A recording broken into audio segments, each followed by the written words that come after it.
This is Guardian Radio, your station for up-to-the-minute news, intelligent, interactive, and engaging conversation. 96.9 FM. The views and opinions of the hosts and guests are their own and do not necessarily reflect the position of the management and staff of Guardian Network.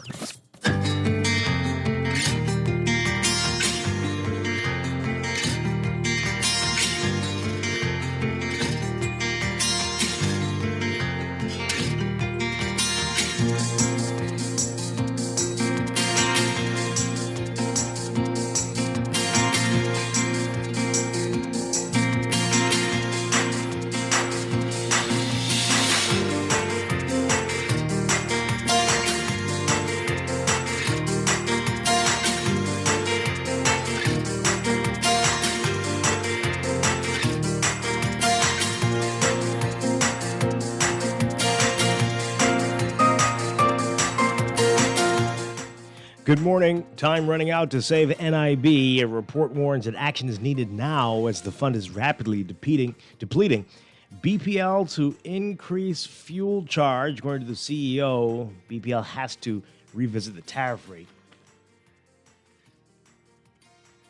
And the opposition demanding answers on a boat tariff adjustment. It's all straight ahead this morning. I'm Dwight Strachan, and this is Morning Blend.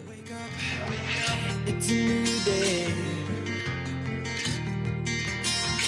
Wake up, it's a new day. It's the start of a new way. You know that it's there. It's the start of the end of the old way. Wake up, it's a new day. Wake up, it's a new day. Wake up, it's a new day.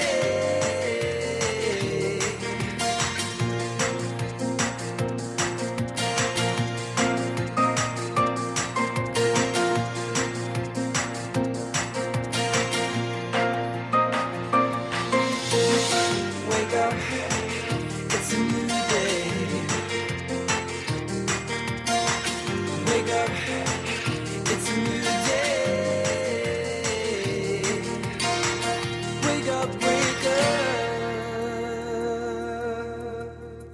Good morning again, Bahamas. It is Monday, June 27th, 2022. This is Morning Blend on Guardian Radio 96.9. Again, I'm Dwight Strachan. In a moment, Pamela Musgrove will be joining us. Also this morning, we want to get your reaction to what's happening in the U.S., what it means for the Bahamas, and our abortion stance. Do we need to reconsider what's legal and not legal here? And later in our 8 o'clock hour, we're going to be talking with Bark. They have a mobile clinic running to spay and neuter dogs. And later in Morning Blend Business, we are getting all the details about this year's Independence celebrations. A lot to get to on this Monday, but first, it's time for the Overnight, the latest breaking news from while you're sleeping, and the top national and international headlines this morning.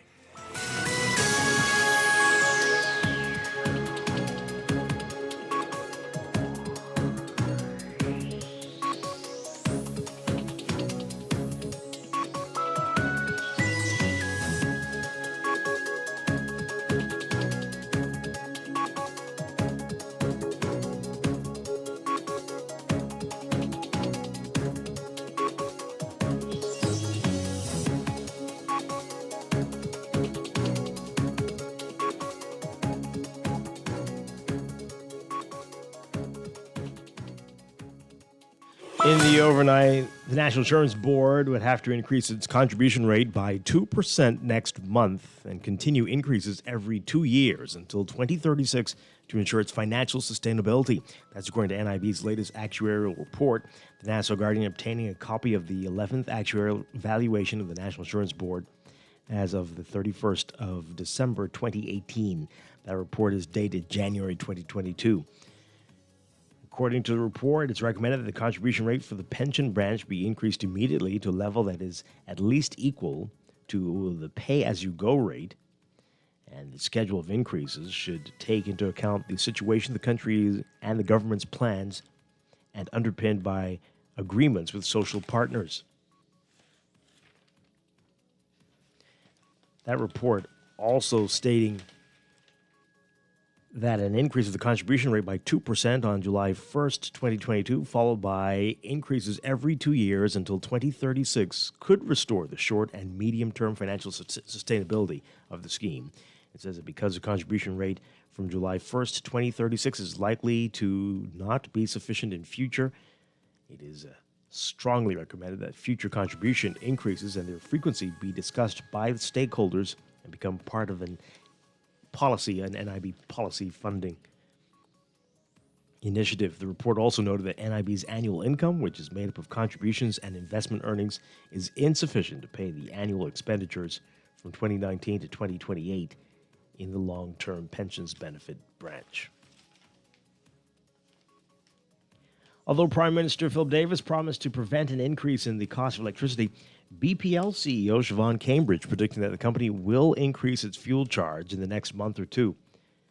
Cambridge telling the National Guardian that the process or the procedure for adjusting it is prescribed in the fuel charge regulation. He says within the month or 2 months, that adjustment will have to be made. In February, BPL issued a statement announcing that customers' fuel charges will increase from 10.5 cents per kilowatt hour to 13.7 cents. And said customers whose average monthly consumption is 250 kilowatt hours will see a rise of about $8 in their monthly light bill. And customers whose consumption is 600 kilowatts per hour will see an increase of around $19 per hour. That statement was later recalled, and Prime Minister Davis promised that his administration would address the issue. When asked if the new fuel charge will align with what was announced by BPL earlier in the year, Cambridge said, quote, "That was what the numbers looked like back then. I don't think there's been much movement in the market globally, so I think whatever you see will be around that region or range." Shadow Minister of Finance Kwesi Thompson demanding that the government explain why an amendment to tariffs on boats was not tabled, debated, and passed during the recent budget debate.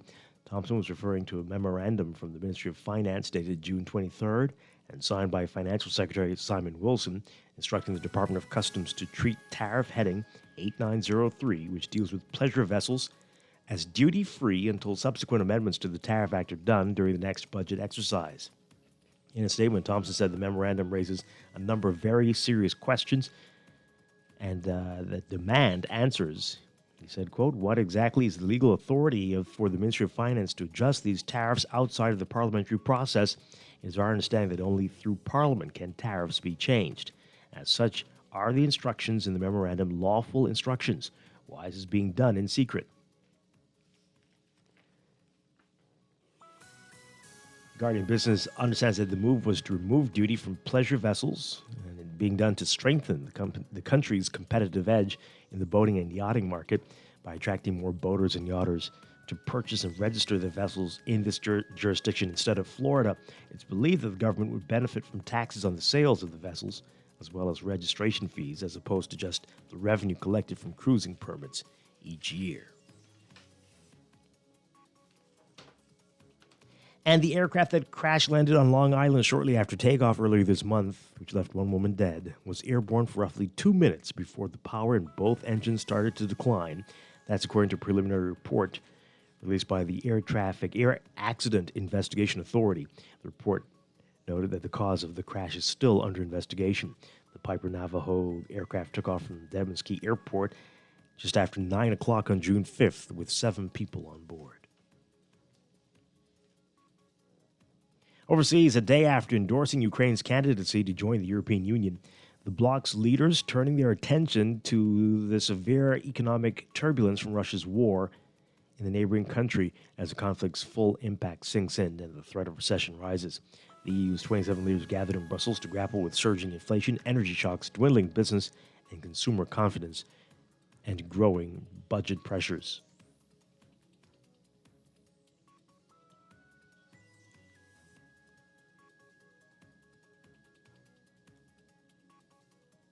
Meanwhile, Russia shattered weeks of relative calm in the Ukrainian capital with long-range missiles fired toward Kyiv early Sunday, an apparent Kremlin show of force as Western leaders met in Europe to strengthen their military and economic support of Ukraine.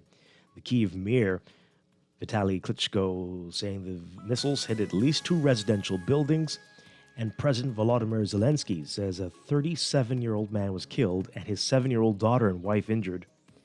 Associated Press journalists saw emergency workers battling flames and rescuing civilians. The strikes also damaged a nearby kindergarten where a crater pocked the courtyard. U.S. President Joe Biden called the attacks barbarism after he arrived in Germany for a Group of Seven summit. Later Sunday, a local official reported a second death, telling the news agency that a railroad worker was killed and several others were injured in the attacks while servicing rail infrastructure.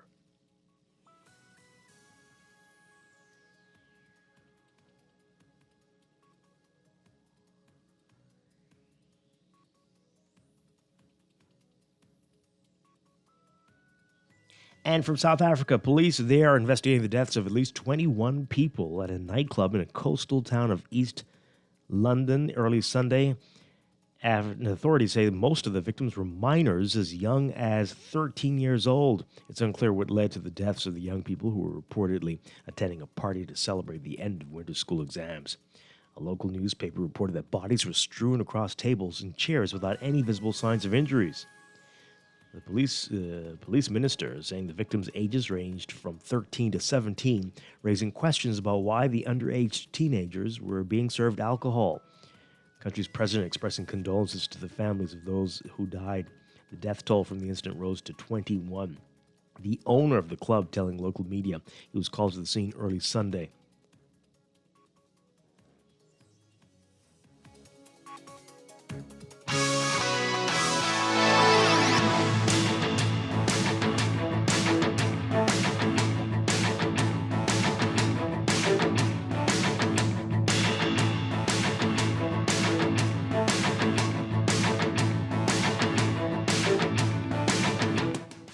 In sports, as expected, Sean Emiliwibo put on a show at the Thomas A. Robinson National Stadium, doubling the 200 and the 400 meters and winning both events at the 2022 Bahamas Association of Athletic Associations National Youth, Junior, and Senior Track and Field Championships. Running in front of the home fans, the two-time Olympic gold medalist in the women's 400 meters prevailed as a double national champion. Devin Charlton also blazing down the track, breaking her own national record in the 100-meter hurdles and doing it at home for the first time. There were two of the Bahamian athletes who stood out on home soil over the weekend. One night after winning the 400 meters, Emiliwibo running against a field that included Olympians Anthony Strachan, Tania Gaither, and Anisha Anderson in the women's 200 meters. Emiliwibo had an impressive run, gaining speed off the curve and powering down the stretch, holding off Strong, crossing the line in 22.32. Read more about the Nationals in today's Guardian Sports section.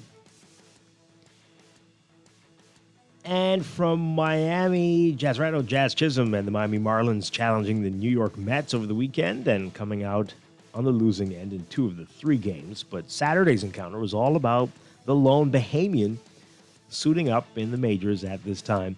The Marlins recognized and honored Chisholm on Jazz Chisholm Jr. Bobblehead Day, presented by Lone Depot at Lone Depot Park in Miami. The Marlins lost the game 5-3 to their division rivals Mets, but there was a festive Bahamian atmosphere regardless, as fans and baseball enthusiasts celebrated the second edition of Bahamian Heritage Night with the Marlins. From the NHL, denied the Tampa Bay Lightning won't be three-peating as champions in the NHL. The Colorado Avalanche dethroning the Lightning to win the Stanley Cup for the third time.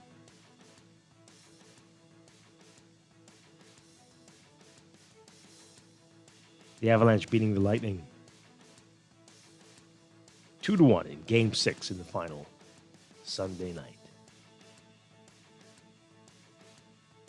It's the first time in more than 2 decades that the Avalanche have won the Stanley Cup.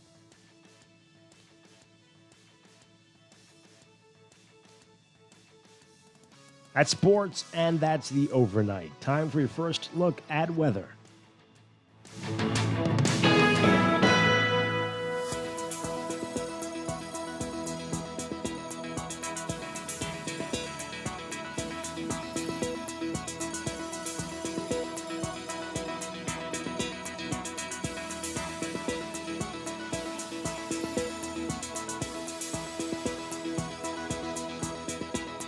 In your weather for today, we've got a westward moving surface trough near the central Bahamas, combined with mid to upper level lows that, along with streaming tropical moisture, will create a wet weather pattern across the islands through tonight. Small craft should remain alert for water spout or tornado activity, and residents living in low-lying areas and flood-prone areas being urged to be cautious today, as heavy rain and prolonged rainfall events could bring some flooding to your area. For all areas today, we're looking at partly cloudy to cloudy, hot and humid conditions with widely scattered showers and thunderstorms through tonight. Showers may be locally heavy and thunderstorms strong to severe at times. Expect gusty winds and higher seas in or near heavy showers and thunderstorms.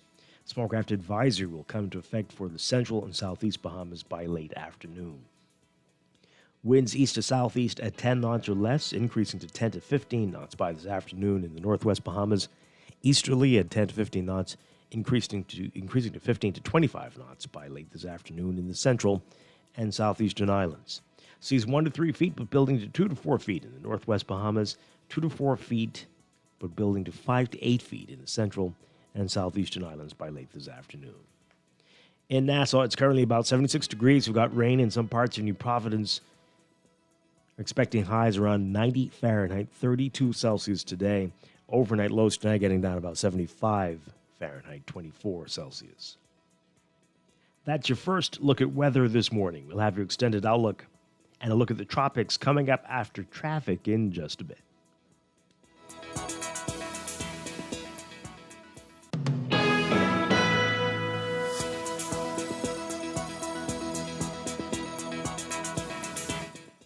You're listening to Morning Blend. When we come back, we are discussing the day's top stories right here on your home for fresh news and smart talk all day. Guardian Radio 96.9.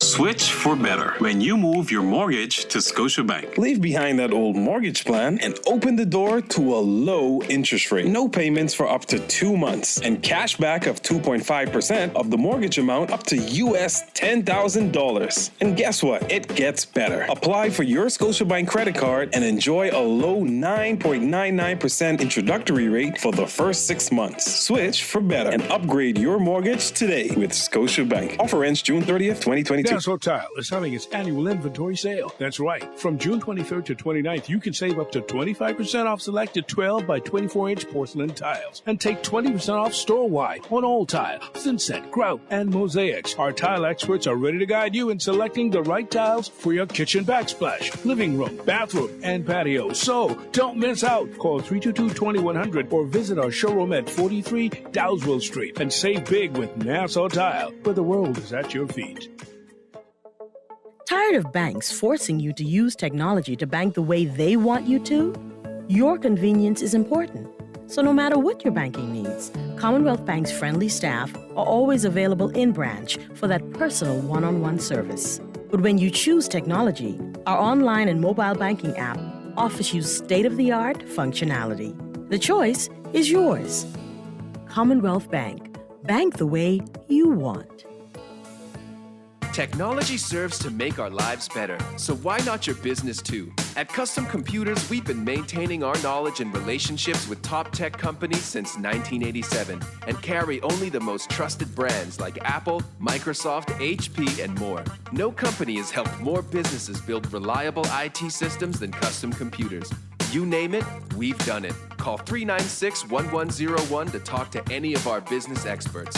Find trust in your tech. Count on Custom Computers. Around the world, Cleveland Clinic is recognized as a leader in healthcare. Our team of experts relentlessly pursues the best for our patients. From groundbreaking cancer research to state-of-the-art heart surgery, life-saving innovations happen here every day. When it's time to travel for your health, it's time to travel to Cleveland Clinic. Your destination for care, for every care in the world. To learn more, visit clevelandclinic.org/Caribbean.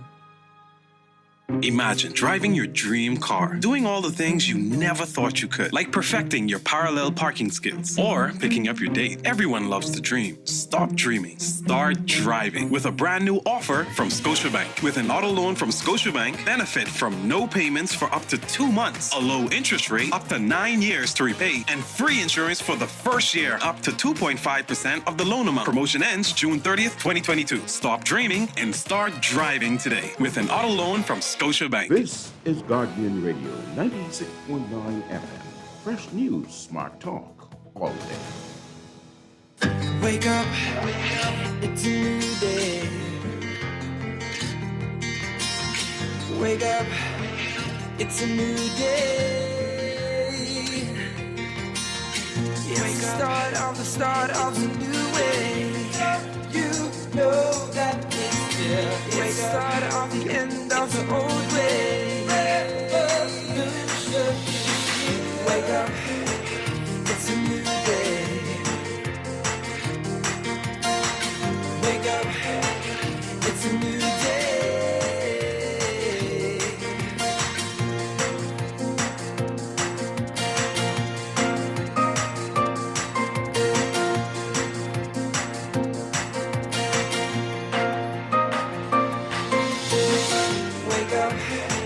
it's a new day. Wake up, it's a new day. Wake up, wake up. Welcome back to Morning Blend here on Guardian Radio 96.9. We are streaming live on GuardianTalkRadio.com and on the Guardian Radio app for your smart devices. We're also on your televisions on Cable Bahamas Channel 969 and BTC Float Channel 612. You can tweet us at Morning Blend 969 or Facebook.com/Morning Blend 969. Text us on the Guardian Radio text line powered by BTC 422-4796. Remember, standard text rates apply. Once again, I'm Dwight Strachan. In a moment, Pamela Musgrove will be joining us. This morning, quite a bit to talk about. In our 8 o'clock hour, we're going to be speaking with Bark. Their mobile clinic continues for the next few weeks. They are going around spaying dogs and neutering dogs as trying to control the stray population in New Providence, and I think even beyond. We'll find out specifically from them this morning. Later in our 9 o'clock hour, we're going to be talking about the Independence celebrations. That's, the list of activities came out last week, and we'll get into the details this morning. And so that's all straight ahead. But right now, there is a lot to talk about in the news.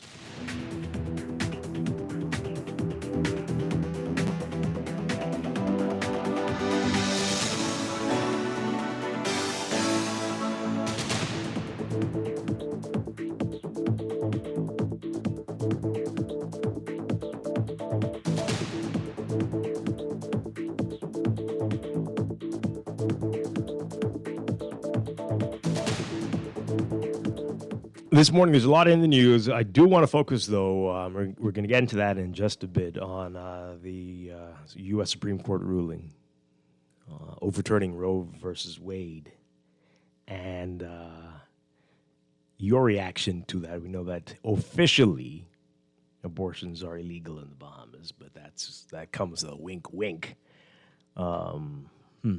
But we'll talk more about that. We had a discussion a few months back. You may recall that. Just both sides having a back and forth, and that was an enlightening discussion. But I want to hear from you all about that this morning. We'll get to that in a second. There's some things that are in the papers today that I'm sure people will be talking about quite a lot. These are things we talk about all the time. NIB, BPL, and taxes.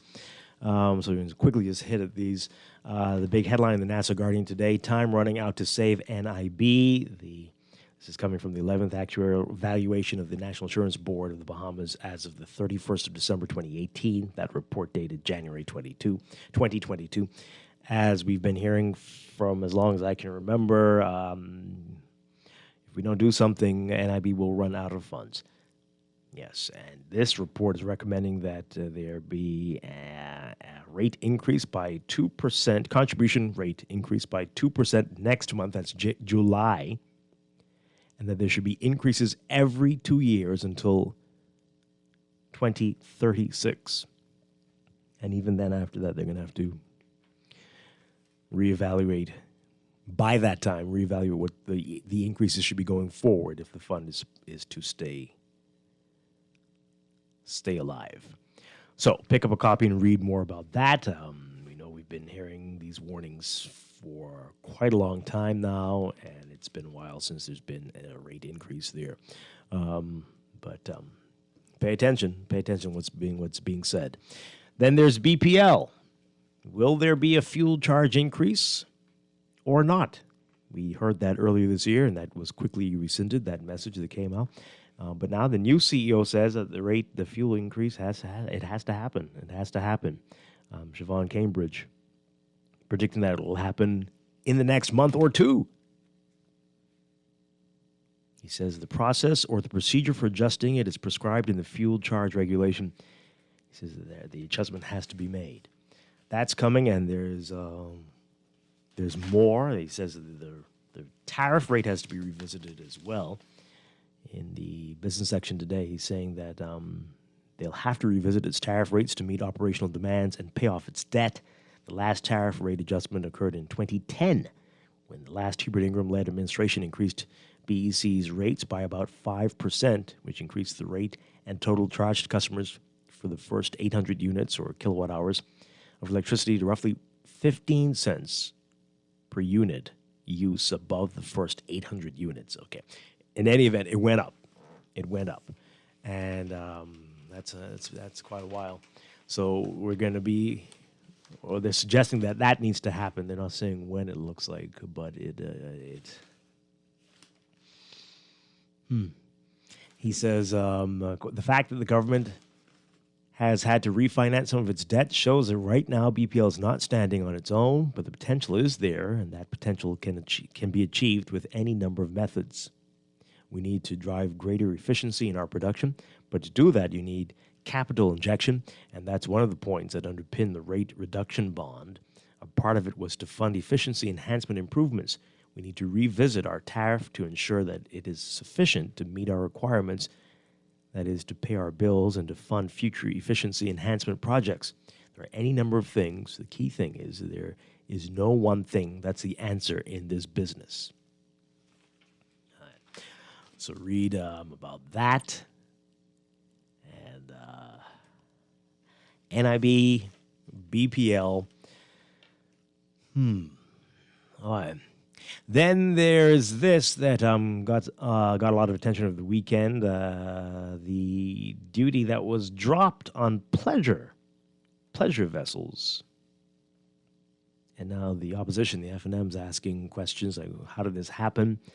Shadow Minister of Finance Kwesi Thompson demanding that the government explain why an amendment to tariffs on boats was not tabled, debated, and passed during the recent budget exercise. He was referring to a memorandum from the Ministry of Finance dated June 23rd and signed by Financial Secretary Simon Wilson, instructing the Department of Customs to treat tariff heading 8903, which deals with pleasure vessels, treat them as duty-free until subsequent amendments to the Tariff Act are done during the next budget exercise. Thompson is saying this raises a number of questions that need to be answered, including, quote, what exactly is the legal authority for the Ministry of Finance to adjust these tariffs outside of the parliamentary process? It is our understanding that only through Parliament can tariffs be changed. As such, are the instructions in the memorandum lawful instructions? Why is this being done in secret? Secret, okay. This matter has never raised. This matter was never raised in the public domain during the budget exercise as a policy initiative of the government. Why has the government sought to sneak this on the Bahamian people, whose interests are being served by these changes done outside of the public's view? Why is the government giving further tax breaks to the well-off? There's no good reason to provide blanket duty-free provisions for pleasure crafts that are purchased in the main by high-income and wealthy individuals. We cannot accept that we have asked pensioners to pay VAT on medicine and single parents to pay VAT on baby supplies, while we allow the rich to buy pleasure boats duty-free. That is an untenable position that must be reversed immediately. If true, we are troubled by this development and demand that the government take immediate steps to explain publicly what happened and to correct the situation without delay. Now, Guardian Business understands that the move was done to strengthen the country's competitive edge in the boating and yachting market by attracting more boaters and yachters to purchase and register their vessels here in the Bahamas instead of Florida. All right, and as I have been made aware that pleasure vessels include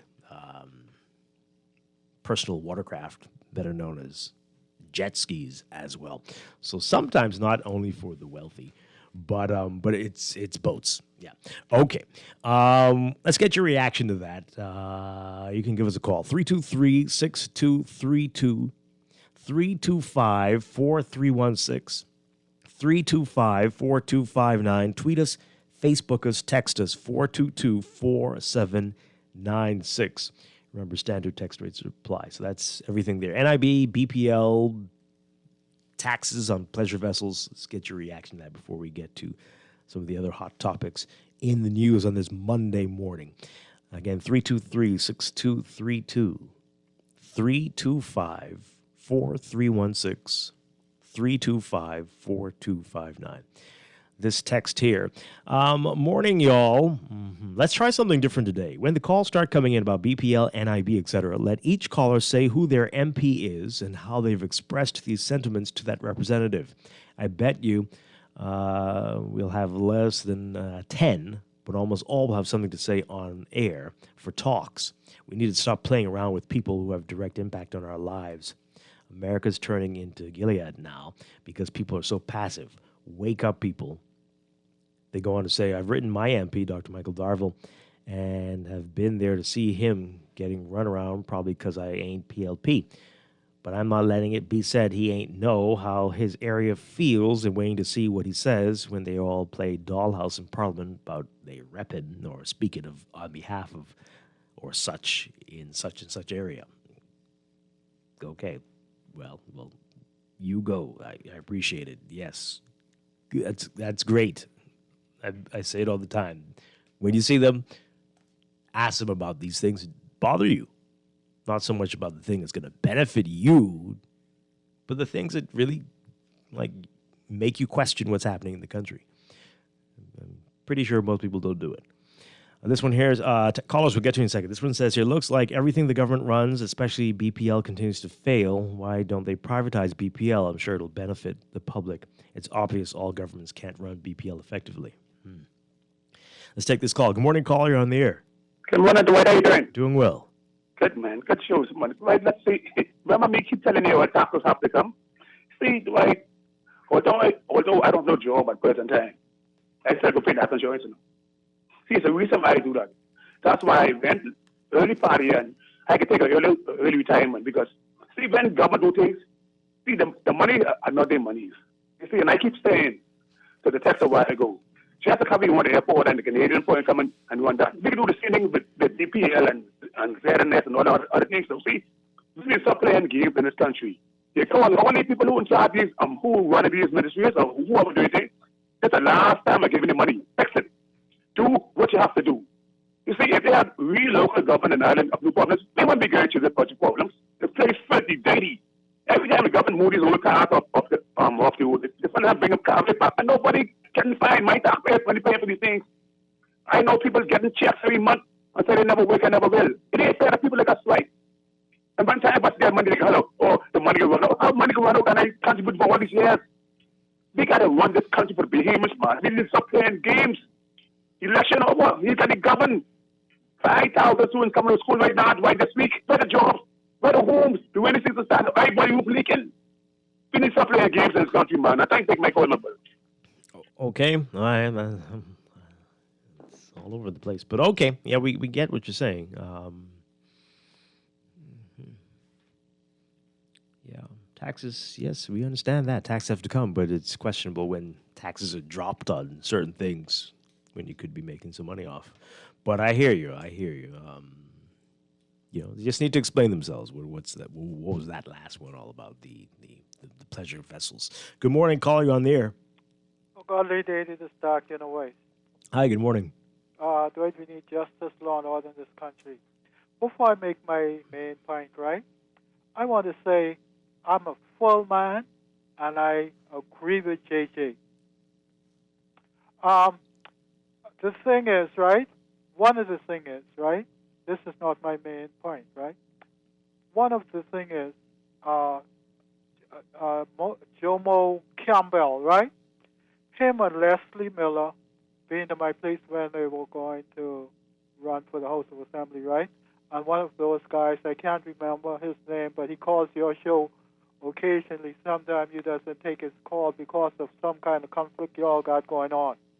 Okay? I called Jomo on his telephone, right? And he hadn't answered it. I left a message several months ago, and he haven't got back to me yet. Those guys got to stop joking. Okay. Other thing is, right? Go ahead. You were going to say I was going to say, something? I don't know if this needs Say to it be again? I'm not sure if this needed to be on the air, but okay. Well, sometimes things happen. Also, right? You talked about how the jet ski and stuff, right? Hello? Yeah, we're listening. Okay. Now, the thing is, the government putting up, giving them what you would call, what you call it again? Making them duty free. Duty free, right. The thing is, immaterial of who got those type of vehicle, okay, water vehicle, you shouldn't be. See, the thing is, to make it simple, our tax money who have to pay the missing whatsoever, right? And the thing is, the poor people always suffer, okay? The rich people and those people that are in the House of Assembly and the Governor General and those past and present, they're getting their money, okay? They're getting their money. But the poor people are the people that are suffering. The poor people are the people not getting what is due to them. And they are the most voting public in the country. Okay? They are the principal in the country. Yeah? The poor voting people with votes. So don't play, don't trifle, stop jiving. Okay. I'm not too sure about that one. But okay, but I hear you. I mean, definitely a large voting block, sure. This text here, well, this might explain it all. In light of the recent flooding in Nassau, many Bahamians will soon be purchasing pleasure crafts for daily transportation. Well, you are on to it. There you go. There you go.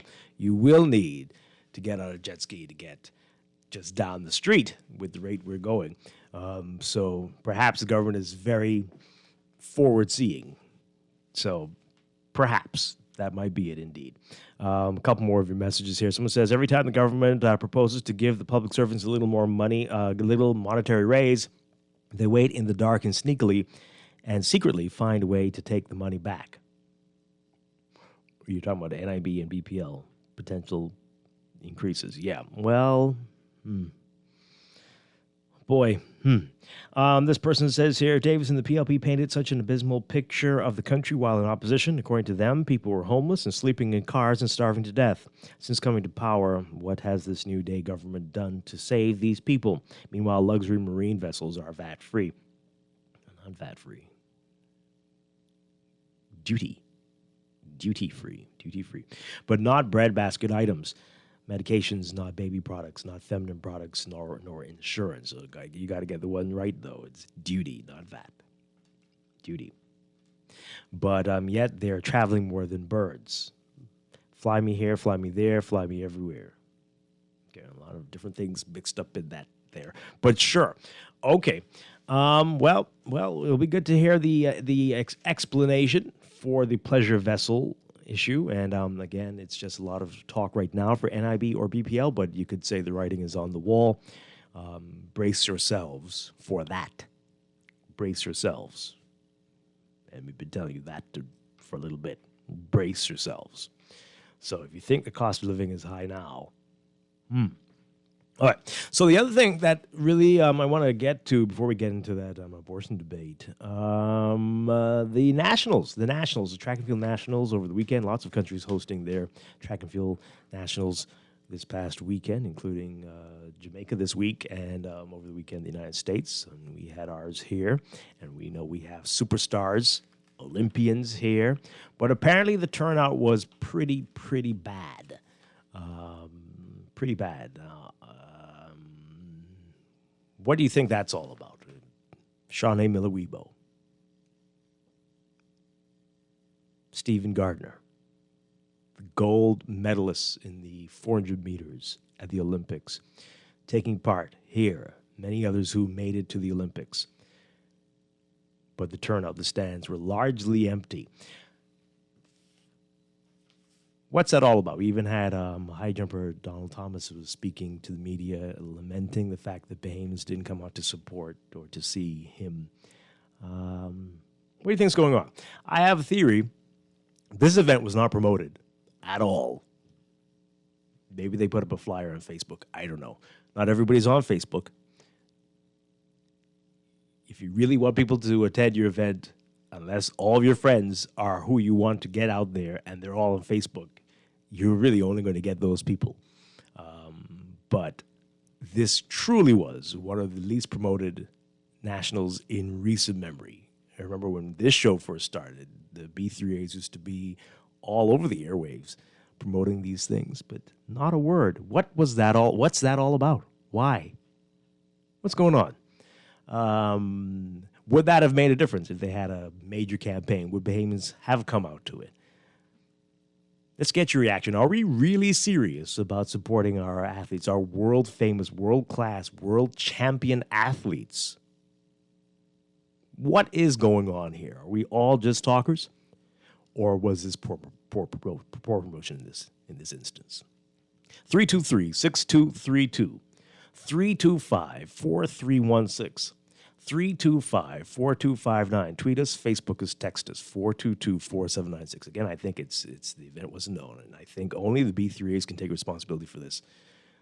This is a disaster. This is a disaster. And I see that Fidelity, our good friends at Fidelity, were a major sponsor, and this makes no sense. Somebody at the B3As needs to understand how this works. Fidelity is all over this show and this station with ads. What you're supposed to do is get your sponsor to donate some of that airtime to promote your event. So for every, maybe one ad is a Fidelity ad, and the next one that was supposed to be a Fidelity ad would be for the B3A's event. And you do that wherever they are, if they're in the paper, if they're on TV, if they're on the radio. But did you see anything? What's going on? Or did we just not care? For those who did know. 323-6232. 325-4316, 325-4259. Tweet us, Facebook us, text us, 422-4796. All right, let's get to some of your messages here. Someone says here, Dwight, I had no idea that event was going on, and I mean none. I would have gone out. Another one says, your theory is correct. I had no idea this was happening until after the fact when the results were posted on Facebook. No promotion of the event at all. Another text here. I definitely would have gone to Nationals had I known it was happening. I didn't hear anything about it. Yeah, this is crazy. Crazy. I'm telling you, back in the day, Mike Sands was up in this place all the time, trying to get on every show he could to promote it, and others as well, other people who were part of it. I just don't understand. And again, with this level of talent, these gold medalists, I mean, nothing. Mind-boggling, mind-boggling. This person says here, I was out there at Dwight. The turnout was very disappointing. Afterwards, I passed Arawaki and Potterski. That's where the crowd was. Let's take this call. Let's see what you have to say. Good morning, caller. You're on the air. Good morning, Dwight. How are you? Doing well. Yeah, she ran outside. But listen, Dwight, what you talking about this morning? What's your topic? This a sporting event? Yeah, the terrible turnout. What sporting event, Dwight? Were you listening just now? For the track and field championships. Yeah, this is the first time I hear about it. Oh, exactly, right? That's what I thought. Exactly. How is that possible? Shawnee Miller-Weibo and Stephen Gardner were here, and Devin Charlton and Anthony Strachan, all who were in the Olympics, were here. Down, Dwight, and this is the first time I hear about it. You were hearing the 2 days after it was finished. This is insane. They did not promote this. They did not tell anybody. I just cannot understand it. Well, who's supposed to do the promoting and stuff, Dwight? It is a B3A's event. It is a B3A's event. I mean, I would have really loved to go, but this is the first time I'm hearing about it. Yep. But anyway, thanks for Guardian Radio. I heard about it on Guardian Radio. Well, it's sad that you're hearing about it after the fact, but yeah, it's all right, very thanks disappointing. For taking my call, Dwight. Okay, all right. Just unbelievable, and the World Championships, World Track and Field Championships, are just 3 weeks away, and I mean these athletes. They don't know if anybody out here cares. Good morning, caller. You're on the air. Hey, morning, Mr. Strong. How you doing? Doing well. That's wonderful, man. Boy, thanks for telling me about the track field meet that's going by this weekend. Oh, gosh. You too? Just finding out about it? Right. You know, nationals going on, and nationals always being promoted long time. It used to be. Yeah, it used to be, which is true. Mm-hmm. But, you know, that's okay, you know. People, you know, we as a country, we don't want growth. That's the only sad thing about it. And the people that are holding us back from growing, we need to move them out of the way. Yeah. I'm serious, because that is ridiculous. Yeah, very sad. You know, you would have go too. I know you would have go. Definitely. Ian Strachan is your brother, right? He is. Okay, and your brother was the national high jump holder one time ago. Winston, yes. Okay. You don't know me, but I know all of them very well. Oh, wow. Okay. All right. Yeah, man. All right. No problem, Dwight. Thank you very much. Appreciate it. Yeah, right. All right. Wow. Yeah. Let's take this call. Good morning, call. You're on the air. Hey, Dwight. Hi. Good morning. Yeah, well, just like everybody else, you know, thanks for telling me about, you know, the event that all the kids in this country should have been attending for free, right? Mm-hmm. I mean, how could we continue to miss these opportunities to show our youth? Yeah. To what is possible, right? That's a whole opportunity we just missed. I just finally know about it myself, right? So why are they continuing to secretly killing our culture and stagnating the kids, and then still blaming the kids for the stagnation what we see them have, when that opportunity would just that was such a brilliant opportunity to show the national support for such great talent that we that came on our soil, man. Yeah. It's mind-boggling. Have a nice day. Yeah, thanks a lot. Pamela Musgrove is with us. Good morning, Pam. Good morning, Dwight. Good morning, Bahamas. It's wet out there. Hope you had a great weekend. Did you get to go to the B3A's Nationals over the weekend? I didn't even know about it. You didn't know about it either. I think they don't promote these things. Yeah, they definitely didn't. And I don't know if that's, generally speaking, cultural. No. They could promote all the concerts. Any international person who's coming to town. So you have to pay for promotion. Yeah, you have to pay for promotion. So maybe they were trying to shortcut on the fees. I know. As I was saying, Fidelity was the title sponsor. As soon as we go to break, you're likely to hear a Fidelity ad. What you do is you work out with your sponsor. Say, can we get your airtime? Who was responsible for this meeting? I don't. Which ministry? Oh, now what? It's not that okay, no, the ministry B3As. So then the B3As, but the Ministry of Sports could help them if they needed it. I don't know. But I guess you need the expertise on the B3As to know that if you want the turnout, you have to promote. Like, been around longer than probably you and I. I don't know. They've been around forever. But maybe that's the problem. They used to do it. They used to be. Mike Sands would be in here. Others from the B3As used to be in here all the time. Just ads, because I know about the National Swim meet that's coming up, And I've already said, and they have the countdown. I see this. I think it's 11 or 10 days away, and so I'm just waiting until the ticket booth opens so that I can go and get my tickets for the national swim meet. Yeah. I mean, they were advertising that when it was 30 days away. Wow. Yeah. This is very sad. And again, they've got Olympic champions taking part, and they were here. And that was that. And it's even a way to help raise money.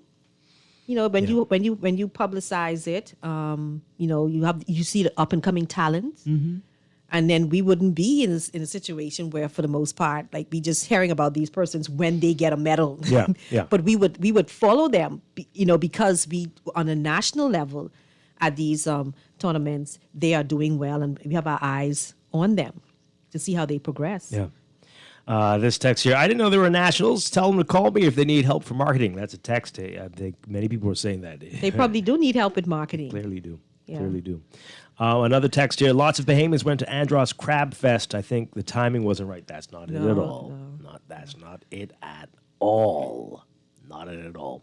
And these days, you could have 5 events going and be shocked at the number of people at each event if they promote it well. Yeah. And if people really want to go. So that's not it. Anyway, they go on to say the track and field show wasn't properly promoted. They should have planned it better, timings, everything. That's not it. This one says here, Dwight, the B3As dropped the ball on this event. No one knew about it. That's probably what they wanted. Why would they want that? This text here, successive governments only want to own athletes when they make it. We treat our athletes subpar, and then when they're on the world stage, we want to claim them. It's sad. I would tell all athletes to let the world know how underappreciated they are. Why do you think Shawnee left? Well, this person says, the first time I heard of the event would have been great to see them. I thought you were talking about this weekend coming. I heard or saw nothing anywhere. This texter says here, all the blame can't be on the B3As. The Minister of Tourism showed no interest in the event either. Why tourism? You mean, they meant Minister of Sports. Well, I mean, that's only part of it. I think it starts with the B3As, and then the B3As can lobby the government for support. Now, if they lobby the government for support for advertising dollars, I'm just saying advertising dollars. We need to get away from them. No, listen. I'm saying the B3As first and foremost. Yeah. Let's just say they claim they didn't have the monies, and they went to government, but government said we don't have the monies either. Then that's a case that you can make. But at the same time, they should even go to the government. The B3As need to find creative ways to raise money. And I think with track, because I heard your show last week and people were talking about make track and field the national sport or basketball, we enjoy it so much. Right. So I'm sure that Bahamians will turn out once they are aware and the programs are promoted properly. And that's a source of revenue, can be one of their largest source of revenues to help support up-and-coming programs or meets. This person says to ask who is the president of the B3? Who is the president of B3As and why the event wasn't promoted? That's a big question. Was it sabotage? Why would that be the case? That's so crazy. I think sometimes there's so much politics in these things, like internal politics, and that it's removed from the focus. The focus is developing our youth, and then because of all the politics, that's not the fault. And I'm not talking about FNMP politics. I'm talking about internal conflicts and politics within these organizations. Yeah. That focus that they were set in place for is not achieved. This texter says here, it might have been a combination of both, poor promotion and apathy. I still remember how little of us showed up to cheer our kids on when Carifta was held here a few years ago. My coworker who sat on the line for a fast food restaurant where they first opened, I'm changing the editing because I don't want to. That person refused to go to Carifta. Well, oh boy. We don't care about that. Just make sure. I don't understand the text. I can't read this. Well, okay. This person says here, I listen to the station every day and was not advised there would have been this nice family event. This is shameful, and the B3As should openly apologize to our professional Olympic athletes. I bet if some foreign athletes were coming, they would have been advertising it for months. This is pathetic. And this one says here, Dwight, two things. Bahamians don't support their own locally, only when they are on an international stage. And two, I didn't hear anything about the event until you mentioned it just now. I don't think so. I don't. Maybe it had to do too with the fact that for the past 2 years we didn't have any of the in-person events, and now maybe it was like on the fence in terms of whether it was in person or not. Maybe that wasn't sorted out properly. That was sorted out. Okay. Yeah. Last year they had that issue. Because they had it last year too. But last year was different because, right, people, this year, and yet. Let's take this final call and then we're going to move on. Good morning, caller. You're on the air. Dwight, forgive me for calling back. Hi. But what I want to say, hello, Pam. Hi. How you doing? What I want to say, right, that incident remind me of Obed, my brother, right? He was all around the world fighting, winning fights, right? With Angelo and those promoting him, right? And when he won the world champion, then Mr. Pinland went and shook his hand. And I said to him, Mr. Pinland pushing you, he shook your hand. He was so angry about that. He said, boy, he ain't helping me anything. You know, he was angry. He didn't want to hear it. You know, so it was going on from that time. People not promoting their own people, not helping their own people. Okay. All right. Thank you. Oh, boy. This a couple more text messages. Someone says here, Dwight and Pam, I heard about it, but I heard about it on your Tuesday evening show, Track World with Hawk Finlayson, but having an engagement on Saturday wasn't able to go, but definitely poor promotion. Was there even a flyer created, circulated via social media, maybe even a Facebook event created, minimum cost? It was just lousy, not even a billboard at the stadium. And this person says here, when you said Shawnee Miller Weibo ran this weekend, I literally said, here? I missed it? Who knew? And they're talking about the sponsors these both of them have. What are the sponsors doing? Now, I don't know if it's a sponsor's responsibility to promote an event. That's not what they do. But this event had a title sponsor. And again, the B3As could have used that as in their marketing efforts. Yeah. Create an ad, ask them as a sponsor, can we run these in the place of some of your radio spots, in some of your TV spots, in place of your newspaper spots. That's how it's done. That is done here frequently. But if the sponsor is giving them funds to help support the program, You think the sponsor should volunteer? No, it's not the sponsor's fault. You get the sponsorship is I give you money to help this program. promote. Now you decide. I mean, there's a lot they have to do. How with this that, too. money is Right. allocated. Yeah, you need to do stuff for the athletes. Yeah. So there's a lot. But That would be an additional cost to the sponsor to replace your but there are people out there who are your willing ad. to help. There are people out there who are willing to help. Yeah. This is insane. It doesn't make sense. And it's unfair to the athletes. So they say it all the time, that seeing those flags, hearing the cowbells, hearing the drums, it does something for them. To see people out there cheering for them does something for them. And this is hurtful. That's why you need a determination to do it for you and yours. You need a determination to push, because you're not going to always get the support that you would desire from the corners that you think you should get it. So you have to have that self-determination to push hard. But they say a prophet is not recognized in its own home sometimes. So athletes, and they are doing it. They're doing their best, and they're excelling out there. And it'd be nice if they could get the Bahamian people to support them. And if they don't, or the government, then they're still pushing. And I think that's what many of our athletes or persons, young people who want to do well, that's what you have to face. These text messages as we go, this person says, no, I'm not blaming the sponsor, but the sponsor should be interested in hyping the event their athlete is in. It's a loss for them. Maybe. This person says, the problem is that for the past 5 years, the country has been operating on last minute and less planning. Hey, they knew this was going to be this weekend. Like I said, this is no coincidence that almost every country had their nationals this weekend or this week. Jamaica, the U.S., everybody did. They know this. World Championships were just 3 weeks away. This was the last time to qualify. They knew it. And they probably know when next year is going to be too. Anyway, we're going to take a break and be back. We're going to get into that abortion discussion. What say you on what's happening in the U.S. and what should be happening here? This is Morning Blend on Guardian Radio 96.9. Them girls on the beach, and when them start to wind it down, no man want live. 73 the year of our birth. This place is heaven on earth. The best sun that see in the West Indies. Yeah, everybody we go. It's better in the world. Everybody we go. Yeah, we got it going on. Everybody we go.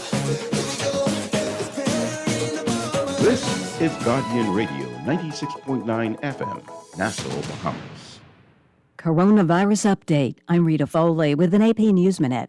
COVID vaccine makers are tweaking their formulas, and federal regulators plan to review their work this week. Food and Drug Administration is considering ordering a recipe change for both Pfizer and Moderna vaccines, hoping the modified boosters might better protect against another surge expected this fall and winter. Current vaccines still offer strong protection against severe disease and death, but those shots target the original coronavirus strain, and their effectiveness dropped markedly when the super-contagious Omicron variant emerged. Pfizer says its Omicron-targeted booster has shown to be effective and increase protection, as does a combination shot mixing it with the original. The tweaked shots also produce antibodies capable of fighting Omicron's genetically distinct relatives, BA4 and BA5, although those levels weren't nearly as high. Moderna hopes to offer a similar combination shot and recently announced similar results. I'm Ben Thomas. And I'm Rita Foley.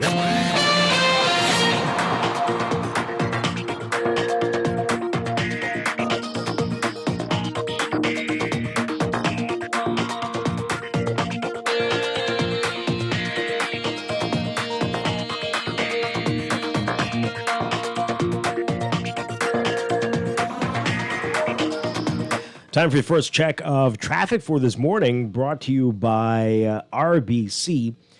For all of life's moments, there's one Visa Classic credit card.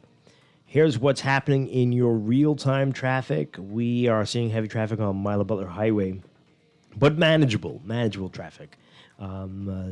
Just north of Fire Trail on your approach to Harold Pond on the way to Tonic Williams Darling Highway. You'll see that there. Your alternate routes are looking better for you. Blue Hill Road, just north of Soldier Road, you'll see that heavy traffic on the way to Independence Drive. But Independence Drive is backed up westbound to the roundabout this morning. And then Gladstone Road looking okay. Just north of Munnings Road, you'll see that traffic in front of you to JFK Drive. Elsewhere, pockets along Prince Charles Drive and Robinson Road, Prince Charles and Beatrice especially heavy at this hour. And Shirley Street seeing some congestion near Mackey Street and west of Mackey Street heading into downtown. A reminder about Village Road. You definitely want to avoid Village Road if you can, as work continues there. That's your real-time traffic and Morning Blend Traffic Alert, brought to you by RBC. Experience cashless purchasing power and chip and pin security with your RBC Visa Classic credit card. Manage your day-to-day expenses and apply today at rbc.com/Caribbean/Visa Classic.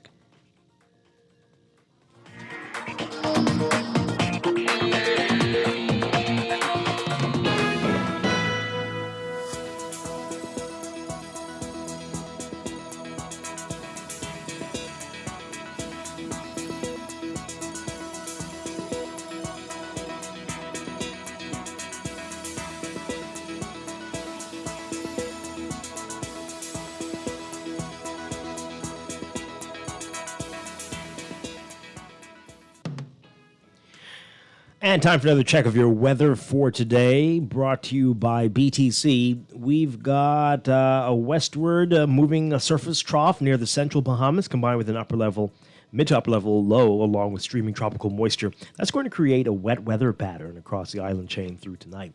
Small craft should be alert for waterspout or tornado activity, and residents in low-lying areas should be extra cautious during heavy and prolonged rainfall events. We're expecting flooding. For all areas today, look for partly cloudy to cloudy, hot, and humid conditions with widely scattered showers and thunderstorms through tonight. Showers may be locally heavy and thunderstorms strong to severe at times. Temperatures today getting up to around 90 Fahrenheit, 32 Celsius. Overnight lows tonight getting down to about 75 Fahrenheit, 24 Celsius. In your extended outlook, that westward moving trough is expected to continue across the northwest and central Bahamas on Tuesday and gradually dissipate, while the mid to upper level low will linger across the islands, maintaining showers and thunderstorms for the next couple of days. So for tomorrow, Tuesday, variably cloudy, hot and humid, with scattered showers and isolated thunderstorms, breezy in the southern islands. Wednesday, partly sunny with occasionally cloudy periods, hot and humid with isolated showers and thunderstorms, breezy in the southeastern islands. In the tropics, we're watching 3 areas. Number 1, a tropical wave about 950 miles east-southeast of the Windward Islands continues to show signs of organization, and a tropical depression is likely to form during the next few days. The system has a 70% chance of formation over the next 48 hours and a 90% chance over the next 5 days. Then we've got a trough of low pressure over the north central and northeastern Gulf of Mexico. That has a 20% chance of formation through the next 5 days.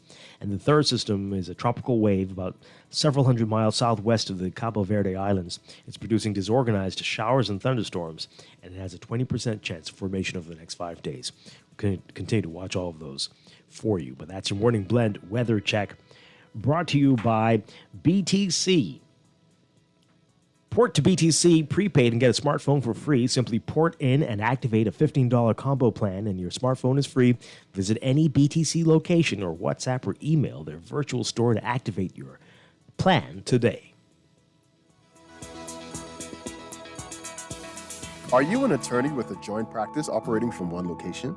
Accepting payments from clients doesn't have to be complicated. Introducing RBC MultiPay.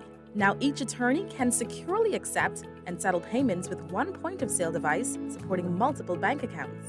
With competitive pricing, training, and easy setup, you will be up and running in no time. Call 356-8500 to sign up for RBC MultiPay. Doctors Hospital's Pharmacy introduces a new spin on prescriptions called Pick Up Now, Pay Later. That's right, you can collect your medications first and pay after. How does it work? Step 1, submit a prescription online. Step 2, select the pickup site. Step 3, collect your medication. And Step 4, pay online within 14 days. For more info, call us at 242-302-4785 or visit us at doctorshosp.com.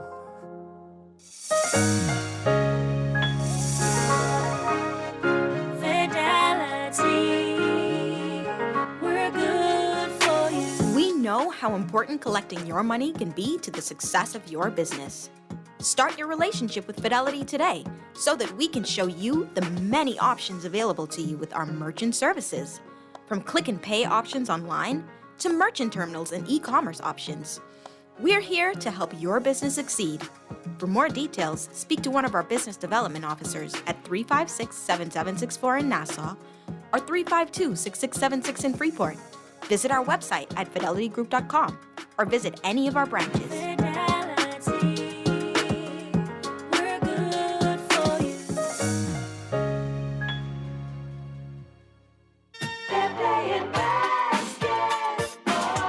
That's right, boys and girls. Get ready to play basketball at the 34th Annual Jeff Rogers Basketball Camp, July 4th through July 29th at the Kendall J. Isaacs Gym, 9 a.m. to 1 p.m. daily. So parents, get your boys and girls ages 5 through 18 registered now. Applications available at the South Bahamas Conference of Seventh-day Adventists, Tonic Williams Darling Highway, and at the registration desk at Campsite Kendall J. Isaacs Gym. Special appearances by NBA players, legends, and coaches. So get your boys and girls registered now, ages 5 through 18, for the 34th Annual Jeff Rogers Basketball Camp, July 4th through July 29th.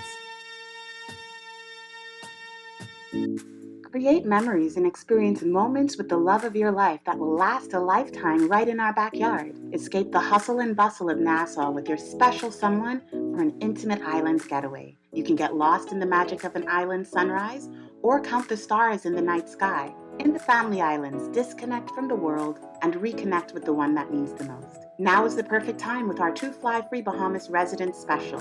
Go to bahamasresidence.com for more info. You're always on the go. We know life can be a daily rush. CIBC, First Caribbean, you can count on us. We make life easier. Manage your accounts at any time. Apply for a loan. It's easy when you bank online. We make life easier with choices that suit you. CIBC, First Caribbean. You hear that? That's unlimited WhatsApp with BTC prepaid combos. Music to my ears. I can do everything in it? Yep. Do all you want without using data. So all your pics, gifs, stickers, voice notes, voice calls, docs, and even video calls are included. Do all you want with unlimited WhatsApp in any BTC prepaid combo. Enjoy it with unlimited talk and rollover data when you activate a combo starting at $12. Dial *203# to activate today. Conditions apply. You're always on the go. We know life can be a daily rush. CIBC, First Caribbean, you can count on us. We make life easier. Manage your accounts at any time. Apply for a loan. It's easy when you bank online. We make life easier with choices that suit you. CIBC, First Caribbean. Earning zero interest on your savings at the bank? With as little as $100, you can start earning interest on your money while you're sleeping, eating, or standing in line at the bank with the CFAL Savings Express Plan. Ready to invest? Start by putting $1,000 into our mutual funds and earn interest there too. Because at CFAL, your interest is our interest. Visit cfal.com to start now. CFAL, growing wealth for future generations of Bahamians. Screws and Fasteners World, Balfour Avenue and Palm Beach Street, has those hard-to-find fasteners for you right now.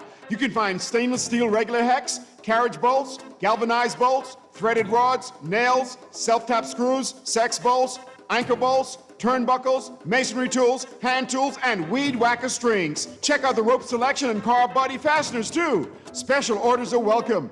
It's your #1 fastener store. Screws and Fasteners World, Balfour Avenue and Palm Beach Streets. Call 326-1976. Wake up.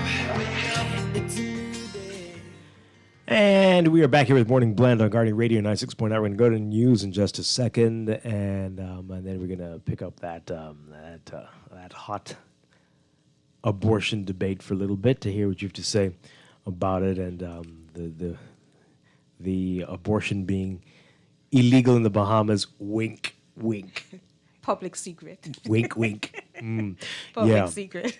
So before we get to that, this text came in as we went to the break about what happened with the Nationals here. Someone says the irony is the city of Miami and the Marlins franchise honoring the Bahamas and star athlete Jazz Chisholm this past weekend, while the Bahamas did practically nothing for its track stars. Then when the same athletes have to obtain second nationalities to continue to play their sports or take a foreign job, Bahamians jump up and accuse them of not promoting the Bahamas. Bahamians don't support, only tear down. I think there's so much of a generalized statement to make. I disagree with that being on a generalized basis. Yeah. I mean, in this regard, there are some again, people challenges just with didn't support. know about this Yeah, one. yeah, but Bahamians love track. Yeah, track and field. I do just think the organization that heads it need to do more to support and encourage more Bahamians to come up. Because when they have the nationals, when they have the high school tournament. Yeah, right? well, that's not them. See? I That's know, something but, different. that is well attended. Yeah. Well, that's not the V3. Exactly. So the problem is Right. the organization. Yeah. Let's go to the news. We'll be back. Stay with us. Hello, everyone. I'm Charlie.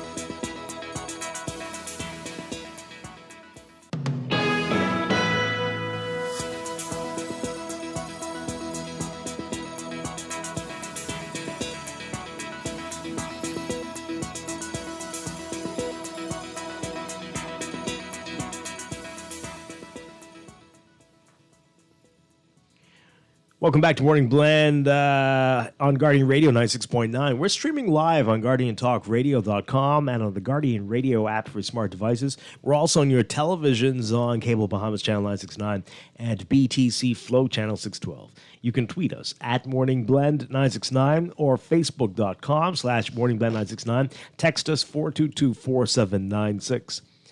And now at 8:18, time for another check of your weather for today, brought to you by Bahamas First Insurance. Here's what's happening. We've got a westward moving surface trough near the central Bahamas, combined with a mid to upper level low, along with streaming tropical moisture. It's all going to create a wet weather pattern across the islands through tonight. Small craft being advised to be alert for waterspout or tornado activity, and residents in low-lying and flood-prone areas being advised to be cautious today during heavy and prolonged rainfall events. In fact, we've got a severe weather warning in now. That's in until 8:25. It may be extended, but that's a thunderstorm warning for New Providence, Andros, South Eleuthera, Cat Island, and Rum Key.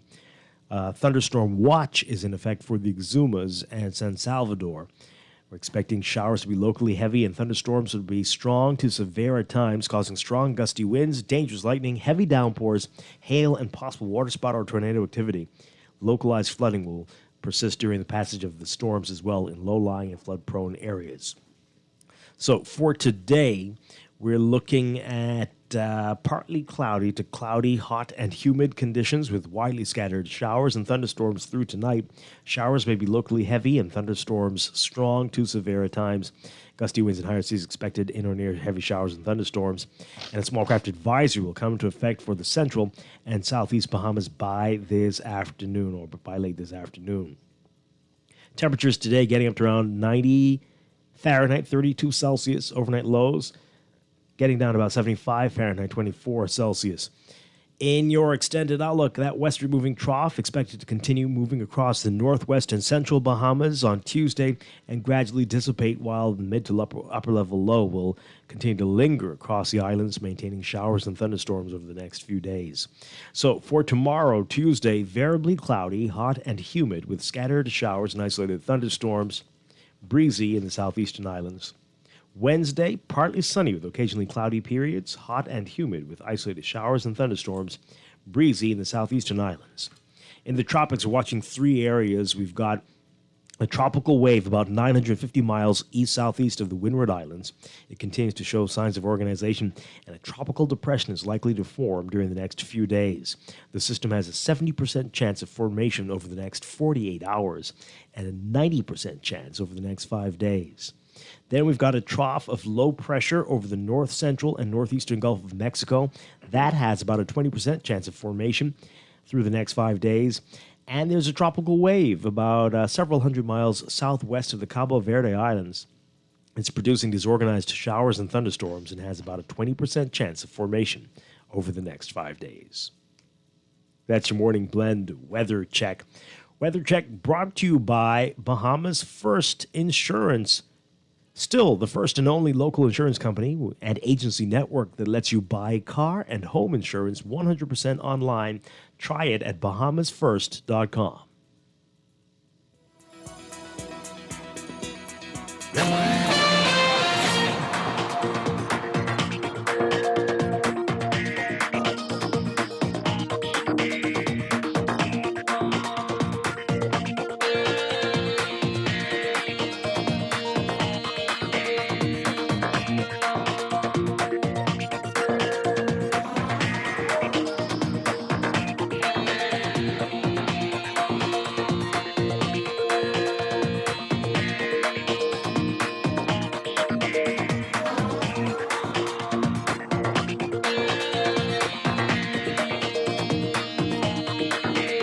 Time for another check of your traffic for this morning, brought to you by RBC. For all of life's moments, there's one Visa Classic credit card.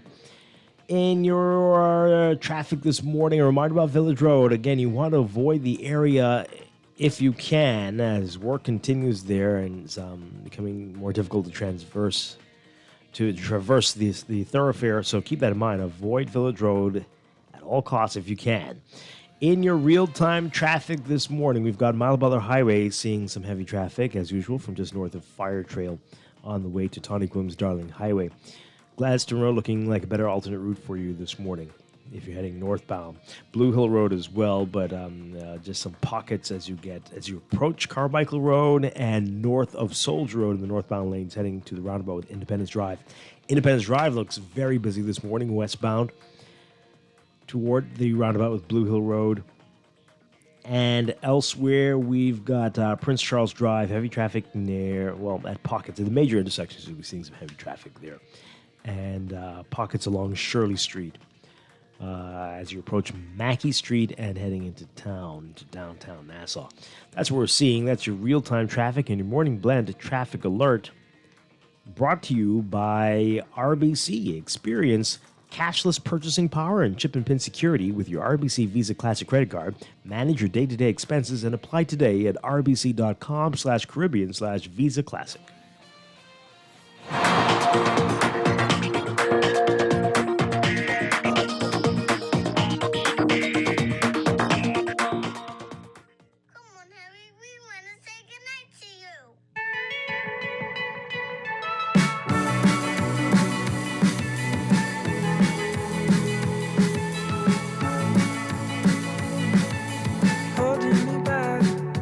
Gravity's holding me back. I want you to hold out the palm of your hand. Why don't we leave it at that? Nothing to say when everything gets in the way. Seems you cannot be replaced, and I'm the one who'll stay. Oh, in this world, it's just us. You know it's not the same as it was. We are back here with Morning Blend on Guardian Radio 96.9. Dwight Strachan along with Pamela Musgrove. And this morning you're still getting your comments about the Nationals over the weekend. And it's really unfortunate. But hopefully we'll hear an explanation for what happened there. Want to move on, though, to what's happening in the U.S., the outrage over the overturning of Roe versus Wade, which is leaving up now to the states to decide their abortion laws. And already I think it's about 10 states have outlawed abortion, and others are considering it. And so it's going to be in jeopardy in lots of places. But we want to get your reaction to it. We know that is it fair to say technically, officially, abortion is illegal in the Bahamas. But we keep doing the wink, wink, because like Pam said, and we all know this is a great example. It's like how numbers used to be. Public secret. It's not legal, but these are web shops all over the place where you could do what you need to do. They used to be internet cafes, but people weren't going there to do anything other than gamble on the internet. And people know let's not play around. Let's not play around. This is not right?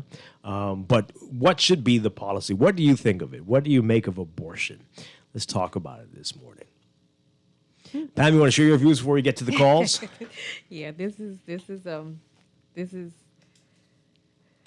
this matter is interesting. I think it just raises so many emotions. So my personal view, I'm a follower of Christ. And so I disagree with abortion. However, God gives us free choice. Mm-hmm. He said in his word, I give you blessings, curses, life, death. You choose. And so I think that to a certain extent, I think women should be allowed to choose with some exceptions. So for instance, accept this exceptions in support of a woman's choice. If you are raped, and that's marital rape or any other rape, or incest, I think that should be an automatic. They should be allowed to abort that child if they so choose to do so. And also late-term abortions. I have an issue with that. Mm-hmm. Like those late-term, just my personal view. Yeah. Abortions. But for the most part, I think a woman should be allowed to choose. All right. Let's get your views on it, folks. 323-6232. 325-4316. 325-4259. Tweet us. Facebook us. Text us. 422-4796. And you can imagine the messages coming. What about you, Dwight? You didn't say. I'm definitely pro-choice. Definitely pro-choice. And as Pam says, late-term abortions, no. Yeah. But definitely pro-choice. Let's hear from you. Good morning, caller. You're on the air. Yes, good morning. How are you doing? Doing well. Great. I actually called to weigh in on the track and field nationals, but I see you have moved on from that topic. Yeah, I mean, well, you can say quickly what you have to say, and then do you have a Okay, view well, on abortions? Yeah, well, actually, I'm pro-life as it comes to that. But as it relates to track and field, generally speaking, Bahamians only really pay attention to track and field for the most part when it is either Team Bahamas, Shawnee Miller, Stephen Gardner, as those are the two predominant track and field athletes we have right now, or it's Team SAC, Team QC, for example, right? But if one were to look at all of the nationals that were held over the weekend, you would see that there were poor showing throughout. Jamaica had their nationals over the weekend, poor showing. United States had their nationals over the weekend, poor showing. It doesn't really matter how much advertisement goes out. If you even look at Carifta that was held here, the stadium was not full. If you go to GSSA track and field, the stadium is not full. And those things are being publicized, advertised a lot. But this one was not publicized. This one was not. And they would have had a few more people. They would have had a few They would more. have had a few more persons, yeah, but still, the turnout was still going to be poor. I think, personally, that the B3As should change their format and try their best to have more of a team-orientated nationals, as swimming does, for the most part, and still have persons who are unattached because they're going to be individuals who are not a part of clubs. I think that will probably boost the turnout more so than not. Also, the B3As, they don't have the club with the nationals. It's not based on the clubs. No, it is not based. See, yeah, on that clubs. may be, yeah. It's open. Yeah. And as you That very may well be know, better. people love relays. Yeah. And if there are no relays, Yeah. that's going to be a downer for most people. Yeah, that's a good idea. I think they should look at that, and I think they will probably get more support. Yeah. Okay. Thank you very much. Appreciate it. All right. Caller, good morning. You are on the air. Trying to get back to the abortion issue. You're on the air.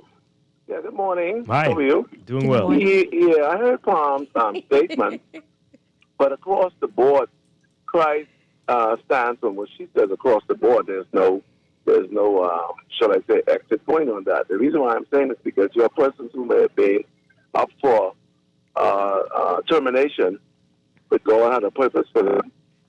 So, Palm, I understand what you're saying, but God won't see it that way.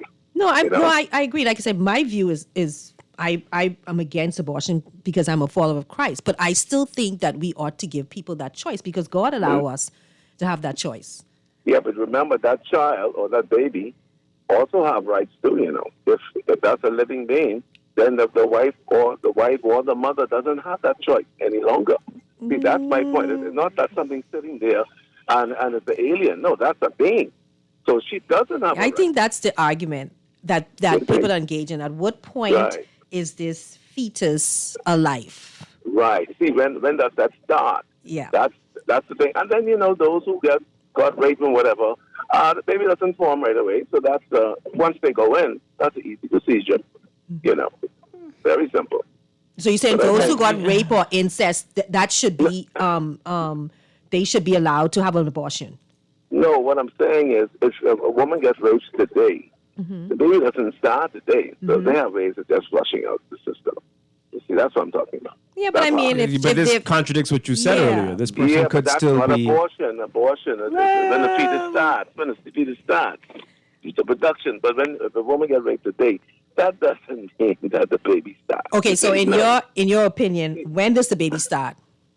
That's what I'm saying. Clinically speaking, based on scientific, I have to get the research on when the heartbeat starts. I will be honest with that. But when they could determine that, then I say, okay, that's a life. Okay. Yeah, appreciate it. All right. Let's take another call. Good morning, caller. You're on the air. Hi. Good morning. This line has a little static on it, but that's fine. How does Roe versus Wade, or that ruling by Supreme Court, have a direct bearing on the way we think in the Bahamas? So do you think that's going to have a reflection on how we think? I'm not sure, but we're asking what you think about abortion in the Bahamas. Okay, here's what I think. Based on the evidence that's before me, and I don't think you have privy to this evidence, but it's not totality, but you have a lot of young girls who are getting pregnant and having babies, and you have these mothers who are encouraging it for some strange reason. And I think they need to be educated as to how much that child is going to suffer, and maybe make a decision as to not engage in sex too early in life. And then you will have to come to this stage of discussing, abortion. There's something that's right in our face. Look at these little girls carrying these babies, and where the fathers. Or even call up, for those who want to engage in sexual activity earlier on, then provide an out for contraceptives. I don't think we pushed that a lot, Well, it's not easy for teenagers, definitely. Definitely, to have the age of consent is 16 and older. Under that, no. That is just not right. But if you're based on the age of consent, I think then there should be encouragement to if consent means I have the power to decide if I want to engage in this act or not. So then there should be encouragement to young ladies that, okay, You might not like it, but even if you are under the age, there should be easier access to contraceptives. For what? You mean under the age of 16? Yeah. No, They're no, still no, getting no. pregnant, Pam. Yeah, no. Well, then we have some work to do. Yeah, we have some you work. definitely do. But I'm talking. No, I'm not. No. That's under the age of. Persons are complaining that they want that age to increase. They think 16 is too young. But at that age, I think there should be more programs to encourage our young ladies that yes, you may want to engage in this act, but you do not have to come. You don't. This does not have to result in you having a child that you cannot take care of. All right, let's take another call. Good morning, caller. You're on the air. Are you there? Good morning, sir. How you doing, Joe? Doing well. When it comes to this abortion thing, I listen to people, everybody in the Bahamas, we're the best quoters of the Bible in the world. We always get their Christianity and their religion. But now, the other day, when they had the rule in the United States, in the Senate, where they have that, we always talk about what God said, what the Bible said, and so forth, in regards to what man said, right? Was that God or man that made the decision in America the other day? That was the Supreme Court, right? Was that the Supreme Court in the United States? It was the Supreme Court, yes. Was that man or God? That was men and members of the Supreme Court that made the decision, right? Was that God making the decision or men making the decision? Because according to the lady, your guest, she also said, the Bible said that God gave man choice, or woman choice of their own body. So if you think that you made a mistake at a very infantile age in the embryo time in life, and you're not going to be able to afford that child, whatever reason you give, it's your decision, it's your body. You should have the choice to say, hey, I don't think I can afford this child. Me and this child will suffer for maybe the rest of our life. It's better to get rid of the embryo now and let me try again when I am ready to take care of a child. It should be your choice between you and God, not between 38 fellas down Bay Street.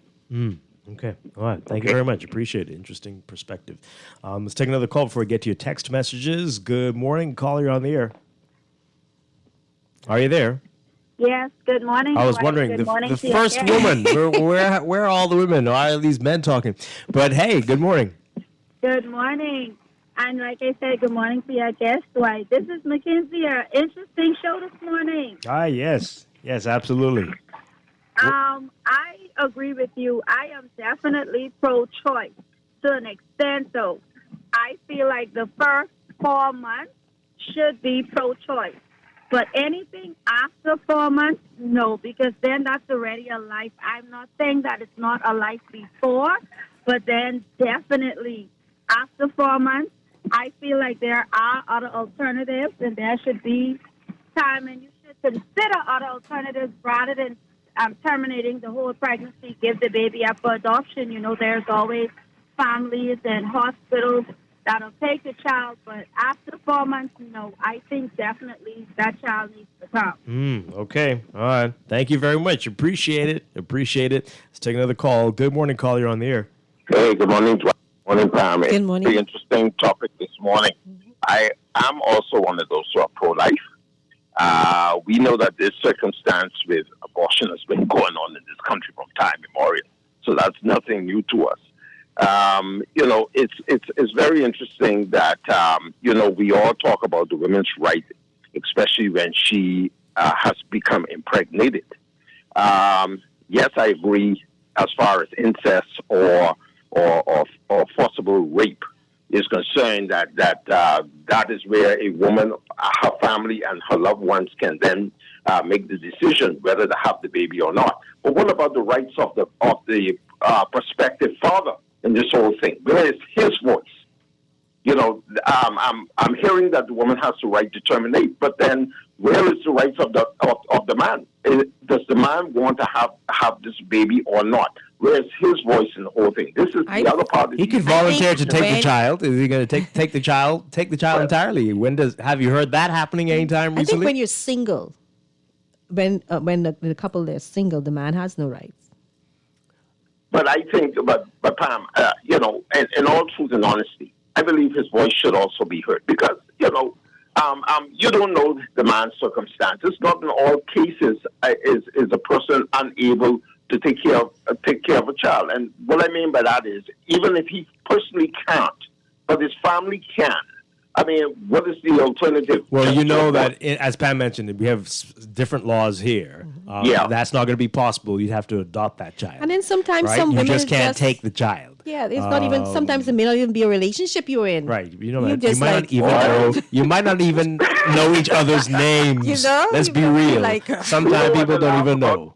We don't want to laugh about it, but it's definitely not funny. Sometimes maybe this is just a big mistake. Standpoint, but not to belabor the point. The point here is, it takes two to tango, and I believe that the gentleman or the man's voice should be heard.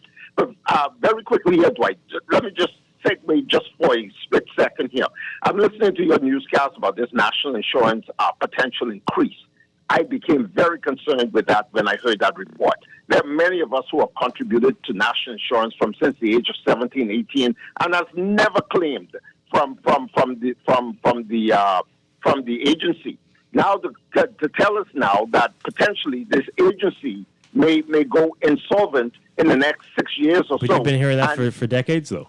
Yeah, we've been hearing it for decades, but it's frightening, Dwight, because many of us have never claimed, but we are looking forward, even though the little bit that we may get from national insurance in our twilight years or retirement years, it means that if it goes insolvent, we get nothing at all, when there are others who have benefited from this system and they've never contributed at all. Where does that leave us as a taxpayer and the regular NIB contributor? It is not right, it's not fair. And both political parties have let the Bahamian people down if this comes into play, because both of them should have corrected this problem a long time ago. Thanks for taking my question. Well, they want to correct it by increasing the rates. Yeah, Are you but prepared to do that? Even to that, there are other alternatives that I think need to be looked at. For instance, increasing the retirement age. That's an option that people are using when they are strained. As well. What? You got a bunch of young people who say they can't find work because all these old people are hanging around. Well, see, the fact is there are options. I think the fact that we continue just to run to the option of increasing is a challenge without dealing with the underlying issues that probably are causing the problems. And then also, I don't know if you remember, I remember way back when the insurable wage was about $350, there about $300. Do you know what the insurable wage is now? What is it now? $740. Wow. So they are increasing every 2 years.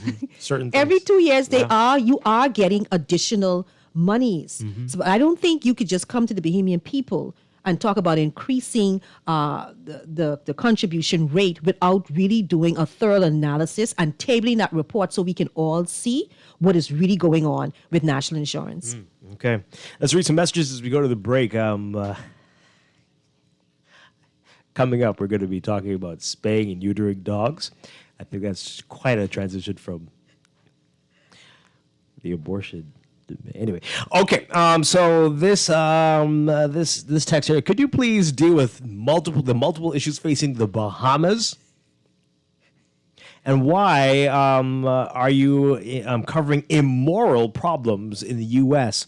What about Uganda, Rwanda, Cameroon? Stop allowing the U.S. to brainwash you, Dwight. And the fact that you are pro-choice, well, what a surprise. I'm like, okay, I don't know what your problem is. What is that? Someone who thinks that they know you. Okay. Well, okay, so what? Yeah, pro-choice, anti-gun. Yeah, would you mad? What's the problem? Yes, that's right. Okay. You're a Democrat at heart. No. Maybe a liberal, but okay. I don't understand what your problem is. We all have, as Pam says, we're all we can make choices, and that's the stance that we have there. Gentle texter, abortion is a big problem in this country. Yeah. We sweep it under the rug, and people don't admit it. Mm-hmm. But we're doing this, and there are people probably trying to go a dangerous route because it is not fully legal and putting their lives in danger. So we cannot pretend like this isn't happening here. If the past is any indication of the future, numbers was illegal and we legalized that. Marijuana was illegal and we're about to legalize that. So if we get some lobbyists for abortion, I imagine we will legalize that as well. Oh boy. This person says, I'm not for abortions, but I also believe it's a person's choice. This person says, once born, how about leaving these unwanted children at the doorsteps of the anti-abortion advocates and politicians? Well, that would do something. I don't know what, but it would do something. This person says, I think that the Ministry... Oh, this is sports again. I think that the Ministry of Sports was more into being in Miami this week. But, everything's not on the government. Everything can't be on the government, right? At some point... Right, we have to take responsibility. The private sector needs to step up to the plate. Pardon the baseball pun there, but and do more as well. So, are you referring to the B3s as a private sector organization? It pretty much is. Okay. Yeah. But this didn't have to go like this again. We know it hasn't been like this always with them. This person says here, women have choices. They can abstain from sex, use contraception, or use adoption. Women have all the choices, but they do not have the choice to kill a life God created. Okay, men have choices too. Men have choices too. The same things. Abstain from sex. Yep. Use contraception. Yeah, so, yeah. Okay. This one says here, these same pastors who say stay out of their bedroom need to be consistent. Stay out of conversations about women's uteruses. Women should have a choice about what they can do when pregnant. I'm not a proponent of abortion, but if I were to get pregnant by rape or incest, I would want to abort. This person says, I'm very disappointed. So is my son, and I hope they revisit their decision. This is about the U.S.? Okay. Mm-hmm. Another one here. Abortion has two terms in the dictionary. The first is to terminate the termination of a birth before 28 weeks. The second is an object or undertaking that is unpleasant or badly made or carried out. How does Roe versus Wade affect the Bahamas? Abortion is a known underground event in the Bahamas. One can walk up to a pharmacy and purchase a pill to facilitate over-the-counter abortions for less than $15. Well, you know a lot. Okay. I'm concerned about the second meaning where the definition says that what the past 40 years of governance in the Bahamas has been, I'd also call a classic case of abortion. Here, the dreams, aspirations, and inspirations of the Bahamian people have been aborted. Our voting records prove Bahamians are supporters of abortion. And then what the ruling said was that it was no longer on the federal level, on the constitutional level. So each state can make their various laws as it relates to abortion. Mm-hmm. And so, I mean, if you live in a state that didn't support abortion, then you can go to another state. Now, I know that the argument with that is then that rob poor persons of having access to abortion. Yeah. Free of charge, like most of the clinics, you were able to get it relatively free. Yeah. I want to go back to something the texter said. So again, we're just saying this is inspired us to revisit the abortion issue in the Bahamas, right? We're not talking about Roe versus Wade in the U.S. specifically. But you are so casually saying that abortion is a known underground event in the Bahamas and you can walk to the pharmacy. So you're fine with that. You just have no issue with people doing this stuff underground in the shadows, doing what needs to be done, potentially putting their lives in danger. Not an issue at all. Yeah, that's fine. Because what? Because they're women? What's the issue? You're just fine with that. But if let's say we were to legalize abortion in the Bahamas, like how would it be different from what we're doing now? Because I imagine it's going to be very expensive. You'd have more healthcare facilities in the open doing it, but it would not be cheap. You think the prices would go up? Well, based on what I heard the price is now, it probably will go up. So it's Keep not it as cheap. it is. Keep it as it is. I mean, I'm not Okay. saying that. I'm just saying, like, what will change? Yeah, well, let's take this call. Good morning, caller. You're on the air. Morning, Dwight. Hi, good morning. Good morning, Pam. Yeah, Good morning. Listened to the conversation this morning. Very interested. The decision of the Supreme Court in the United States. I'm pro-life. There can be provision for in the event that there's a unwanted pregnancy under circumstances, but I'm pro-life. I not in my wildest dream could I ever support pro-choice. I can't, because abortion, as far as I'm concerned, is one of the greatest sin on earth. That's to me. But so I will never support pro-choice, pro-life. Make the provision in law to deal with certain circumstances when they occur. It's just that females as a whole and men just have to be responsible. You just doesn't go out there and do whatever you wish, because for every action there's a reaction, there are consequences.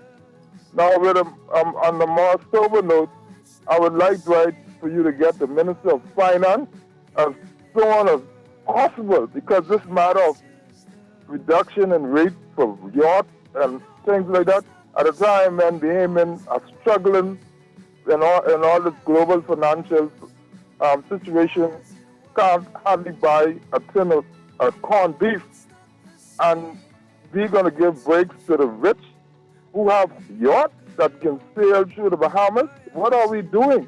And happening after the debate for the budget has already passed. This is just outright ridiculous. I trust that you can get to the root of this quickly. This is a matter of urgency. Okay. Yeah, thank you very much. Yeah, he has promised to come back. But yeah, we will work on that. Absolutely. Thank you so much. We're going to take a break. When we come back, we are going to be talking about the campaign to spay and neuter dogs. Definitely want to miss that with Bark after the break. Stay with us. It's just us. You know it's not the same as it was. $35,000? What would you do with your share of $35,000? Just spend $250 or more on any Scotiabank credit card Between March 15th and June 30th. for a chance to win your share of $35,000. The more you spend, the more chances you get to win. There will be 3 winners of $10,000 each and 5 winners of $1,000. It's so easy to enter. Don't miss your opportunity to win. So what would you do? Visit bs.scotiabank.com to learn more about how you can win. Around the world, Cleveland Clinic is recognized as a leader in healthcare. Our team of experts relentlessly pursues the best for our patients. From groundbreaking cancer research to state-of-the-art heart surgery, life-saving innovations happen here every day. When it's time to travel for your health, it's time to travel to Cleveland Clinic. Your destination for care, for every care in the world. To learn more, visit clevelandclinic.org/Caribbean. At Western Union, we have different sending options for you to use the one that fits you best. You can send money directly to bank accounts around the world, or for cash pickup by visiting our agent locations. Or you can also start your money transfer in our app and then pay cash in store. Look for an agent location near you, or download our app and send money to your loved ones abroad. Breakfast just got better at Wendy's. Introducing the Breakfast Biggie Bag. Enjoy a double sausage muffin with 2 square sausage patties, a freshly cracked egg, and cheese served on a toasted English muffin, a medium waffle fries, and an orange juice for only $5.25, VAT inclusive. Add an apple pie for just $1 more. Say what? At Wendy's, better breakfast is all day. Offers valid in participating locations. Wendy's, different inside and out. Wherever you're headed, the Custom Computers Know-How team is standing by to help guide you in the East and the West. We now have 2 convenient locations on Patton Street in Palmdale and our newest store in the Caves Village Shopping Plaza through the Blake Road entrance. Discover the latest products by top international brands and the knowledge you need to unleash tomorrow's technology today. Drop by Custom Computers out east or out west. We're open Saturdays from 10 till 4. Are you an attorney with a joint practice operating from one location? Accepting payments from clients doesn't have to be complicated. Introducing RBC MultiPay. Now each attorney can securely accept and settle payments with one point-of-sale device supporting multiple bank accounts. With competitive pricing, training, and easy setup, you will be up and running in no time. Call 356-8500 to sign up for RBC MultiPay.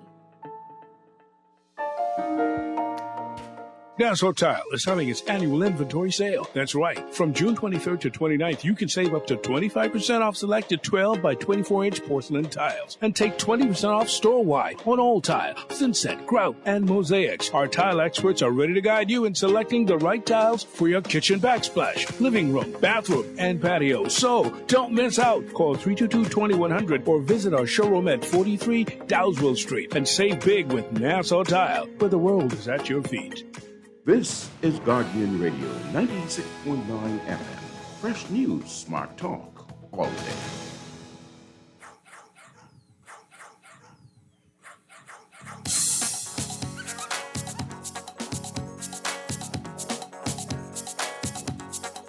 They call me Popcake.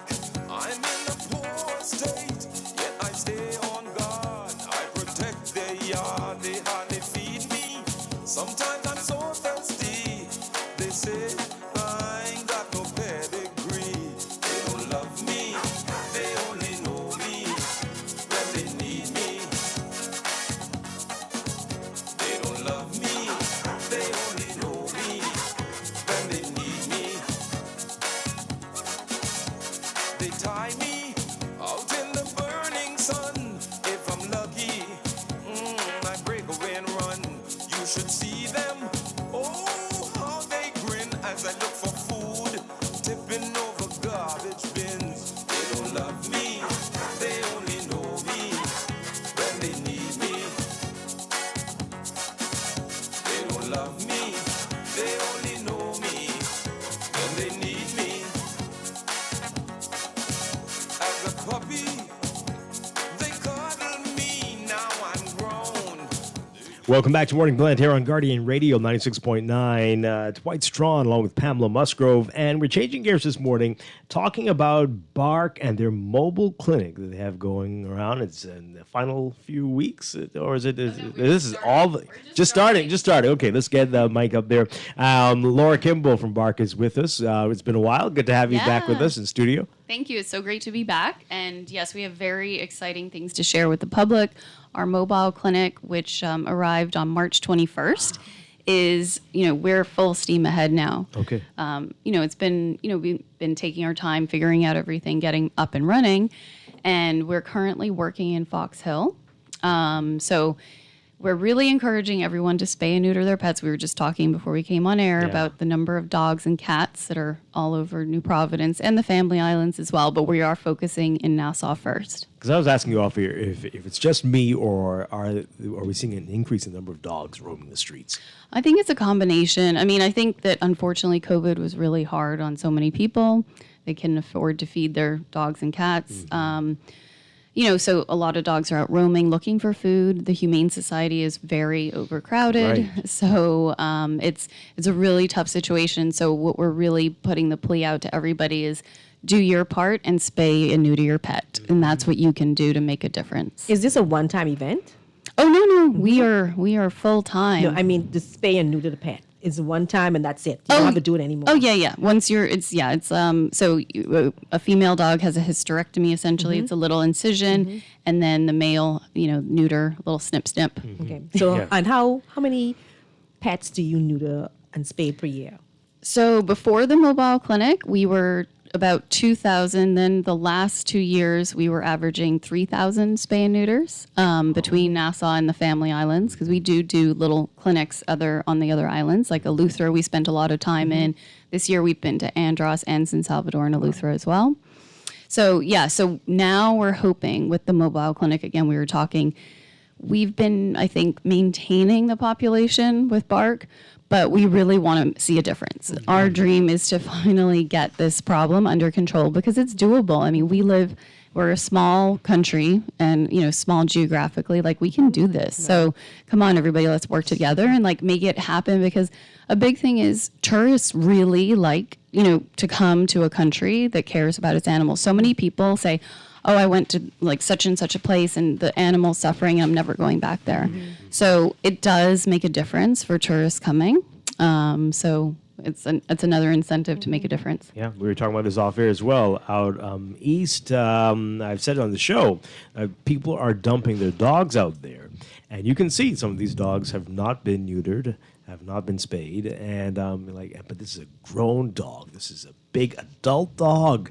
And look at this. This dog is suffering, but still capable of breeding. Oh, yeah. And how do we get to this point? What are people not getting?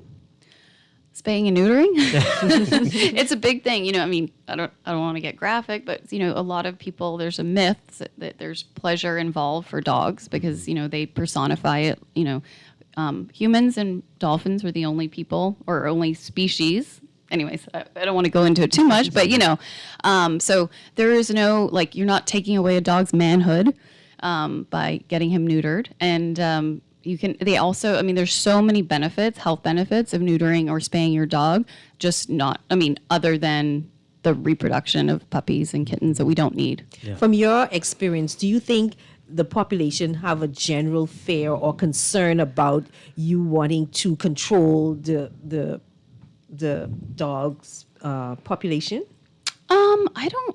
I don't think so. I think people just don't really think about it, or in their it's like, oh, I want my cat to have kittens, not thinking about how many kittens. I mean, there's literally 600 dogs and cats at the Humane Society that need homes. Wow. So we don't need, your cat to have more kittens because there's not enough homes for them all. It's just not enough. And I mean, it's obviously a global thing, but we want to take care of the Bahamas and make it a better place for animals as well as people. Yeah. All right. So what do folks need to do? You're in the Fox Hill area. How long will you be in that area? And what do people have to do if they want a cat or we're dog? Going to be, we are going to be moving. So this is a full-time operation now. We have a full-time vet. We have a vet assistant, full-time staff member, many volunteers making this all happen. And we are working Thursday through Sunday in the summer. We'll probably go back to 5 days in the fall. But so if you go to barkbahamas.com or our Facebook page, our Instagram is Bark Bahamas, and follow us. Our number is 427-7729. We will be working in the Fox Hill area for a little bit, but we're also going to be doing a couple days by the Adastra Gardens and Adventure Learning Center. We're going to be Dan Nodge Estates on Saturday coming. But you do need an appointment because we got it planned, because we can only do, depending on the breakdown of female, male, whatever, we can only do about 15 to 25 animals a day. Wow. So we have to plan it out. So please make an appointment, but you can call 427-SPAY or message us on Facebook or whatever, and really take advantage. And we, of course, if you're interested in volunteering, we need help, and corporate sponsors, private sponsors, we need funds to make this all happen. So it's if you love animals, there's something for everybody. And if you have a dog or cat, please get your animal spayed or neutered. Mm-hmm. Okay, so I have a lot of questions. How long does it take, the procedure?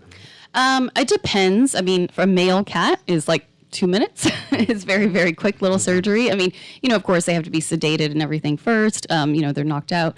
A female dog takes a little bit longer. So, it just depends. But we ask people to drop in their pet usually between 8:30 and 9ish on their way to work, and then they pick them up on their way home. So if you see strays, you would automatically spay and neuter them. Yes. Yeah. So, actually, most animals are more community dogs or roaming dogs. They have a source of food. They have someone who's like a caregiver, quote unquote, but they might, not necessarily have a fenced in yard. So, yes, we do go, and we also have humane traps, especially for the cats, because a lot of people love to feed cats. There's a lot of cat colonies out there.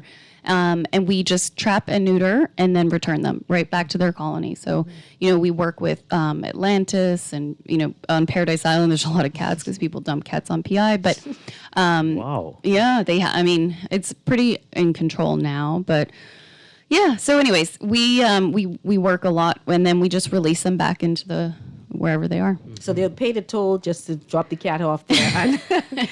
Yeah, I don't know how much people do it anymore, but they used to. Yeah, but yes, please, and then just be a responsible pet owner, or just a reminder: please don't shop or breed because there's just too many animals on this island right now. And please come to the Humane Society and adopt. And and if you can't have a dog and you want to just spend some time with dogs or cats, come and volunteer. So you have a broad range of pets at the Humane Society, or just mainly the pot cakes? Oh, there's a huge array.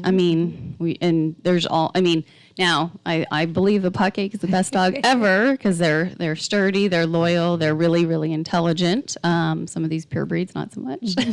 But no, so if there are pure breeds that get surrendered all the time. Wow. All right. So you said if people want to help you, what should they do? If they want to sponsor, if they want to donate? Yes. So my email is Laura, Laura, at bark, BAARK, Bahamas.org, O-R-G. Or our phone number is 427-7729. If you want to get involved in any way, we'd really appreciate it. All right. Some great text messages here. Questions from our guests are saying, can I spay or neuter a neighbor's dog in our area? What about a few potcakes in the neighborhood? Do I have to own the dog to bring it to bark? So what we can do, if you want to call and report that, first of all, if they're roaming, we do, we can pick them up and, because there's, of course, the law that your dog should be enclosed. But, we'll pick up the dog, spay and neuter, and return it.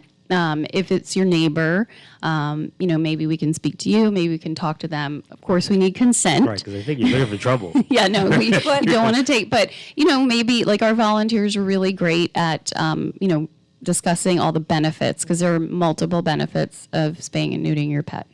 If the dog does not have a collar, can it be considered stray? It just depends on the circumstance. If it's all like roaming around the streets, yeah. I would say. Wow. Okay, so they're saying you said that there are too many dogs and cats, but what is considered a good number for here in the Bahamas? Is there an optimal number? I think that if we did not have dogs all over the streets, that would be great. If they could all have a home, I think, our goal in my head, the good number would be if the Humane Society, we will always need the shelter, right? For whatever circumstances, people will, always need that facility. But if we can operate the Humane Society at its capacity of 200 to 250 animals, if we can have multiple adoption applications for each dog and cat, that would be then we'd be at our dream, Yeah, no, that makes a lot of sense there. Can you say whether you categorize pets by breeds? Example, how many of the dogs spayed or neutered are pit bulls versus potcakes? Oh, you mean that come into? We have, I guess, a good variety. We really do encourage everybody, and it's healthier. Female dogs can get something called pyometra, which is something in their uterus which they can die from. A big thing is also TVT, tumors, which is actually a sexually transmitted disease within dogs. Which of course, you can treat it with something called viscristine, which is it's like a chemotherapy shot. But basically, it can lead to death if it's not treated. Sometimes we get dogs with such advanced TVT that they can't be treated and they have to be euthanized. Wow. You had a program where you exported dogs, potcakes, to Canada. Are you still doing that? So that wasn't, I mean, it wasn't really Bark, but, you know, we all work really closely together. And the Humane Society and also Potcake Puppy Palace, they would do flights out. Actually, it's really dwindled and has become harder and harder because these places still have unwanted animals of their own. So Canada's really cracked down on policies and, you know, some of the states, they have tons of unwanted animals and we were like sending them further north. But I've heard that with the economy in the U.S. going down, more and more surrenders are happening. So there's not going to be the space. And personally, we always knew it was like a Band-Aid. And everybody was so excited and is so excited about Bark's mobile clinic because we need to take care of this problem here. We can't be sending our problem. And the other thing was we would send out 200 dogs and cats and 5 minutes later, like literally within a month, the shelter would just be filled right back up again. So that's why we're so passionate about what we do with the spay and neuter, because we got to target the source, you know, to get this under control. So we just ask everybody to do our part. And also the expense involved in those flights is insane. It's not just like, and you can't just, tomorrow we're doing a flight and pick like 200 animals. That takes like 3 months of prep work because they have to be heartworm treated and all spayed and neutered and everything. It's crazy the amount of hours that go into prepping for those flights. Well, all right. This person says here, oh boy, I had my dog spayed and I regret that decision. These dogs are such a wonderful breed of Potcake. I'm sorry I did that. And another texter saying, how do you know they don't feel sad about being spayed and neutered? I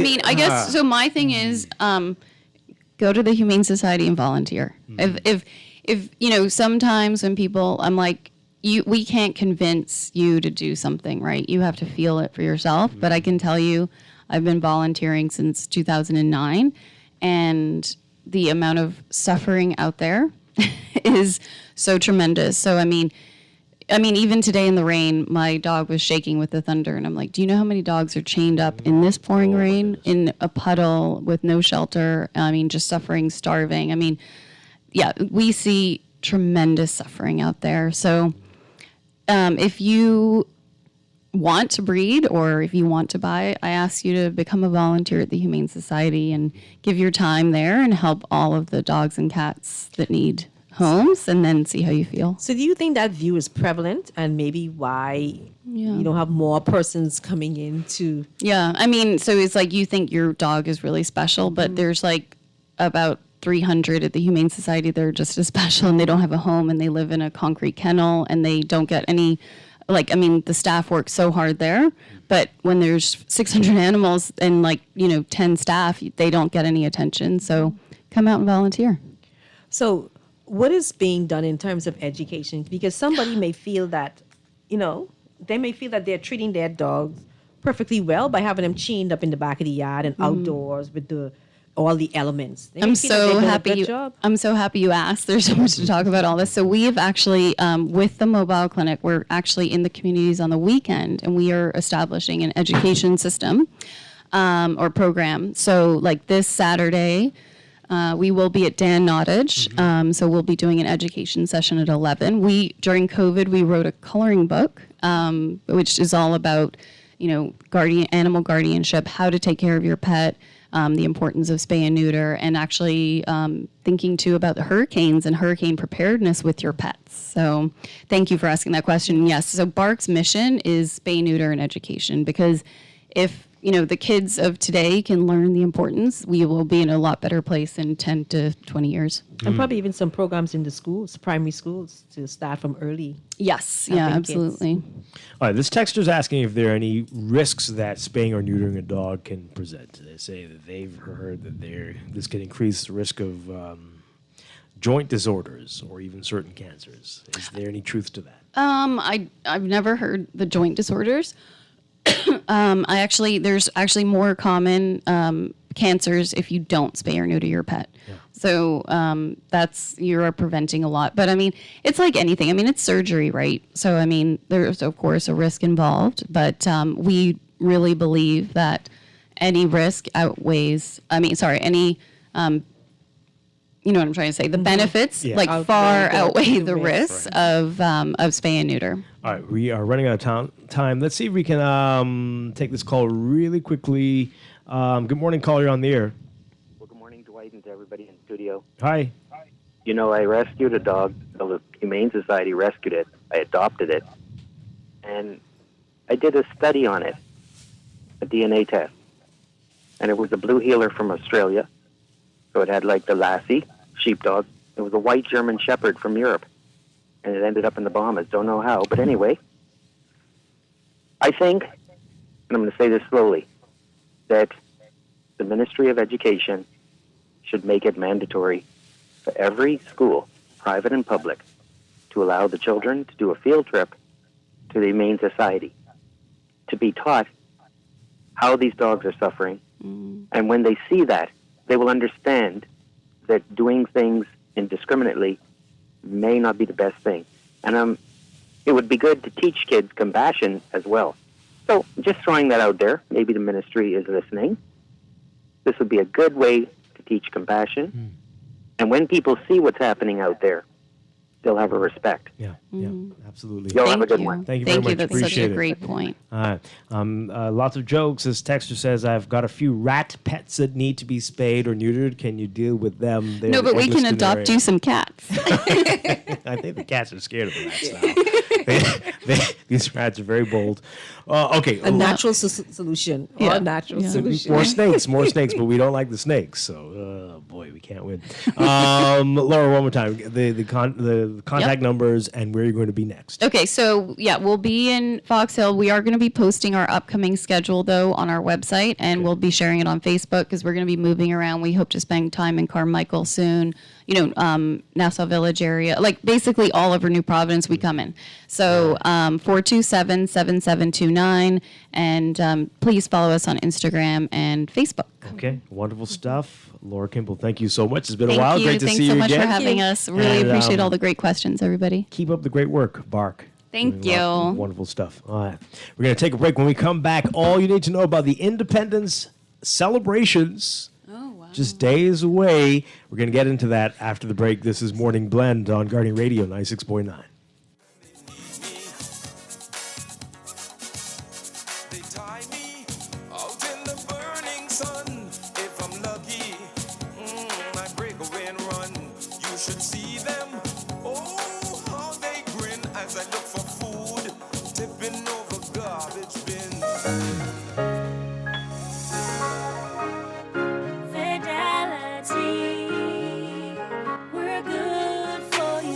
I used to think of the bank as my personal ATM machine. If I wanted a new car, new furniture, a weekend trip to Miami, no problem. Just max out the credit card or top up my loan.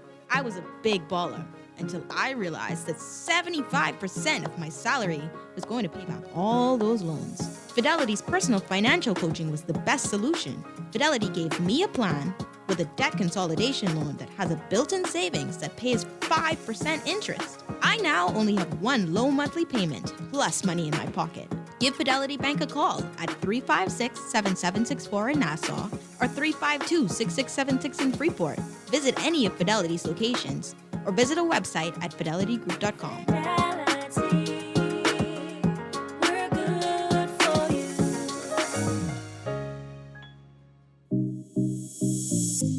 Did you know that it's not necessary to renew your NIB Smart Card when the date on the card has expired? That's right.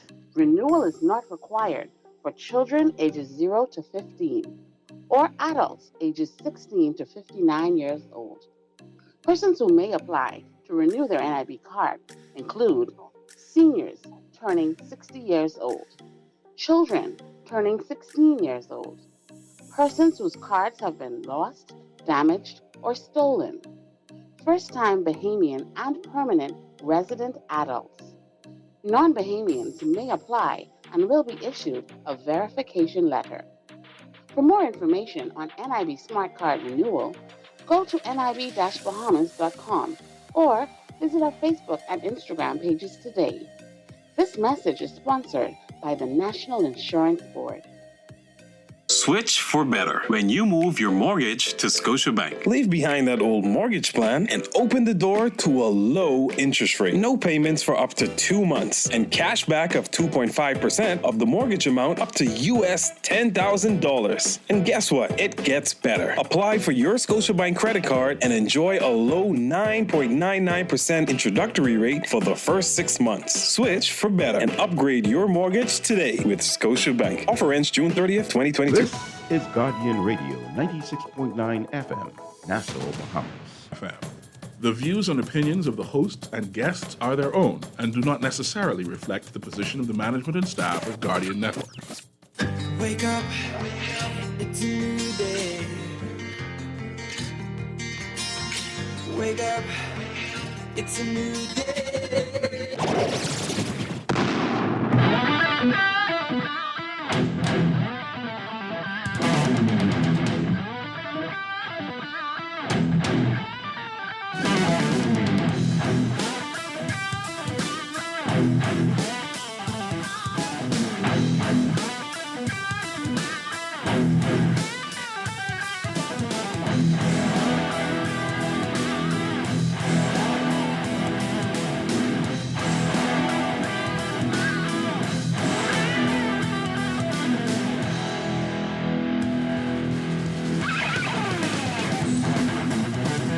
Good morning and welcome to Morning Blend Business on this Monday, June 27th, 2022. Welcome back to our Morning Blend listeners. And once again, I'm Dwight Strachan along with Pamela Musgrove.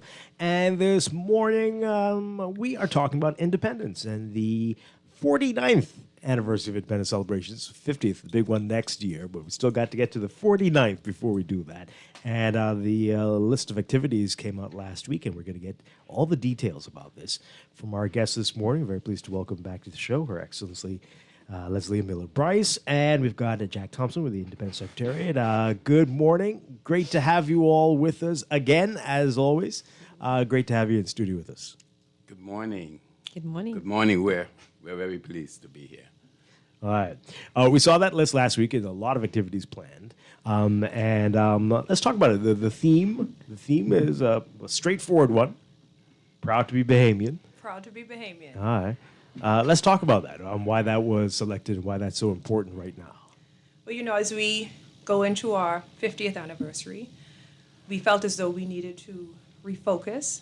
We needed to ensure that the Bahamian public understands why we are to be proud to be Bahamian. We know that our country has gone through so much in the last few years as we have dealt with the pandemic, we have dealt with major hurricanes.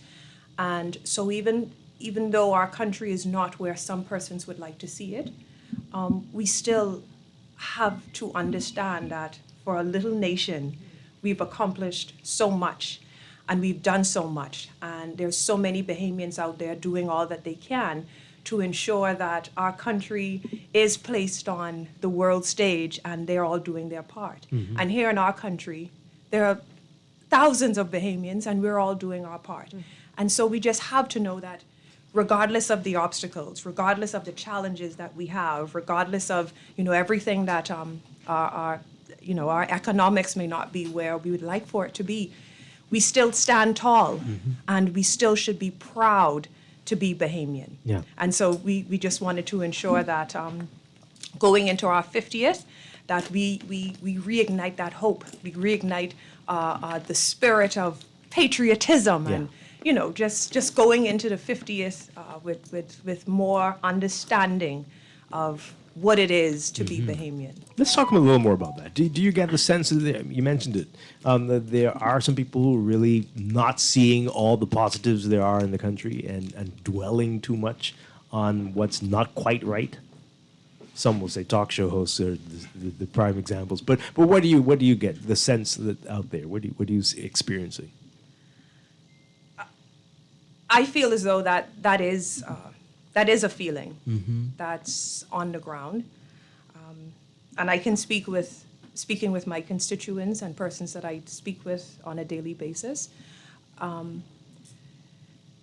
We are reigniting hope, and I think that's what our country needs right now. Is we just need to help persons to understand that things will get better. Some persons are seeing it, we're feeling it. This administration is doing all that they can to ensure that with everything that we do, that Bahamians are supported. We're going to have lots of vendors for our 49th and going into our 50th, and all Bahamian companies, all Bahamian vendors, Bahamian artists are now being engaged. And so the feeling is coming back. And this administration, it's definitely a new day, and the plan is to ensure that we keep in that direction. So the To your focus. question- Go ahead. Sorry. To your question, it depends on how you look at it. Is the glass half full or half empty? Yes. I think given what we have experienced over the past 2-3 years, and High Commissioner alluded to it, you have the pandemic, you had Dorian, global economies are challenged. But I think there's a sense of pride in the Bahamas. I think when you're outside of the Bahamas and you're on your way back to the Bahamas, you just get me on that plane. I want to go home. You're proud to be a Bahamian. Yes. And your passport, you're holding a passport that says Commonwealth of the Bahamas, and you're so proud. When we look at our accomplishments on the international stage in terms of sports and academics and our global our stance on climate change, I mean, we're proud. We're proud of where we are. They're always, you'd always have, well, perhaps we should do this differently. But when all things are considered, when the dust is settled, we're very proud to be Bahamian. So basically, notwithstanding all of the challenges there may be, we are celebrating all things good and positive about the Bahamas during this time. Absolutely.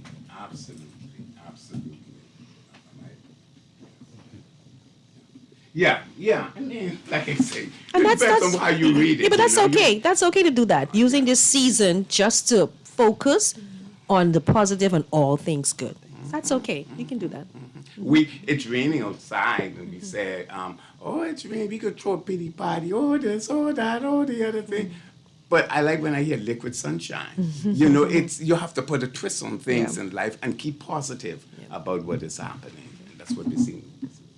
Okay, all right, we're going to sort out your mic. Something's happening there, Jack Thompson. All right, so that's a great way to look at it. That is wonderful. All right, so let's talk about what we're going to be seeing. Pam mentioned this off air, that, we're so focused on the 50th, and I'm sure she's not alone. People are like, oh, yeah, we still have another one to get to. Does that mean that we aren't going to do as much as we normally would because we're gearing up for the big one? Or what was the thinking that... just a little something to tide us over till next year? Well, the thinking was to ensure that we're still celebrating. That was extremely important, simply because there is so much for us to celebrate. We're still here. We've gone through so much, but we're still here, and we're still standing strong. There has been some scale back in preparation for the 50th, because as we go into the 50th, we realize that we are going to have an entire year of celebrations. So once summer is ended, the team is working, putting everything together for the 50th. And so, yes, but we still had to celebrate. So we still have a calendar of events. And we're asking for Bahamians to please come out, support, show your love, wear your colors. We have a Friday, we're kicking off with our National Pride Day. And so I'd like for P.S. Thompson to talk about that. It's important to us. Yeah. In the past, we normally... Let's see if we can use this one here. Yes. All right. Okay. All right, there we go. Are we okay now? Yeah, that's okay, fine. National Pride Day is a day to promote patriotism, who we are. We celebrate ourselves. And in the past, we have had in Rawson Square, the flag raising ceremony with a little cultural show. showing our wares, etc., etc. This time around, we thought to invite all government agencies, corporate Bahamas, to hold their own ceremonies. This is different, right? Where there's a flagpole, you step outside, and 9 a.m., you have the hoisting of the flag with singing the national anthem and a prayer right there. Initially, we thought to do it at 10 o'clock, but we don't want to disrupt services. So the idea is perhaps just before the workday at 9, we have a flag raising ceremony. Okay. And this is going to be awesome. Yeah. And this is throughout the entire Bahamas. Can you imagine all government offices, all corporate, at 9 a.m., we're hoisting? Isn't that going to be beautiful? That's awesome. Are you asking them to do a video of it and send a little short video to you? Absolutely, absolutely. We're asking to do a video, still photos, whatever. Send it to us. Yes. And what we want to do is we're going to, some of this we want to play on Clifford Park. At the big event. And then we're doing a commemorative booklet for next year, the golden booklet. And so we want to put all of this in. And we just think if you just pause at 9 a.m. on this Friday the 1st, to hoist the flag, take our pledge. I pledge my allegiance to the flag and to the Commonwealth of the Bahamas for which it stands, one people united in love and service, and a prayer. What a way to get started. Beautiful. Yeah. All right. That sounds wonderful. All right, so that's National Pride Day this Friday. And you're also asking people to wear their Bahamian colors as well, right? So what are we talking about here? Everything, just all the colors, Yes. Androsia as well. And just be sure to support our local stores that are selling all the Bahamian items. Please support them. That's what this is all about. That's what independence is all about, supporting our own. All right. The next day, this is like every day there's something going on, right? July 2nd, this is interesting, the National Day of Community Service. So what we thought to do with this particular day, we would have sent letters to all of the members of Parliament, and we've asked them to do something in their community, whether it's feeding, give back, whether it's a cleanup, whether it's getting garbage cans and painting them in the colors of the national flag and placing them throughout your community, whether it's finding senior citizens in your community and cleaning their yards. That's what we're doing in Seabreeze, just so I'll throw that out there, right? So we, this week, we're going to choose 10 senior citizens in the community, and the entire team, we're going to spend the whole day cleaning their yards. Wow. And that would be our way of giving back and doing our community service. So it's a National Day of Service. And again, we will be in our Bahamian colors. We did ask for all of the members of Parliament to send in their videos, still photos again, just so that we can compile everything and ensure that it's seen. Civic organizations can jump on this as well. We got Rotary, we got Toastmasters, the Guardian Radio may want to do something somewhere in your community. Anything that you can do. You can clean cars, something. You can be creative and just think about what you would like to do. And that would be good for some of the members of Parliament who probably haven't been in their constituencies since they were elected. You motivated them. Well, I know for sure it's none of my New Day colleagues because we are all on the ground working. I don't know who, but listen, National Day of Service. Everyone, if you know something, say something, right? And including the Family Islands. Right. We've sent it to all of the Family Islands. Our members of Parliament as well to get involved in this. Yeah. The more involvement persons see, the more excited we're going to become about celebrating 49 years. Oh, we need that throughout the whole year leading up to the 50th. I know, right? Yes. Yeah. You're right. Thank you for that idea. All right, sure. Yes. All right, so the next day, this is a big one, of course, the annual Beat Retreat. Oh, yeah. The annual Beat Retreat, we're excited about this.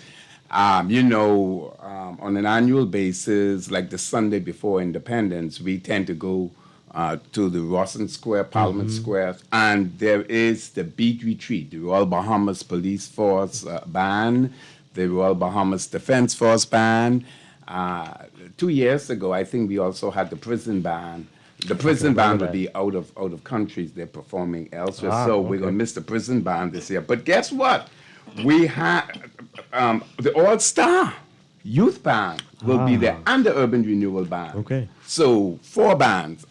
This will start at 4:35. I think we changed the time to 5 p.m. 5 p.m. 5 p.m. on Sunday 5 p.m. the 3rd is the annual Beat Retreat. You don't want to miss that. No. Honest, you don't want to miss. You have to see that. I'm not sure cameras will do justice to it, so try to make your way down to there and see it and be a part of that Beat Retreat. It's the annual Beat Retreat. But also what we've decided to do this year as well is we're putting out bleachers.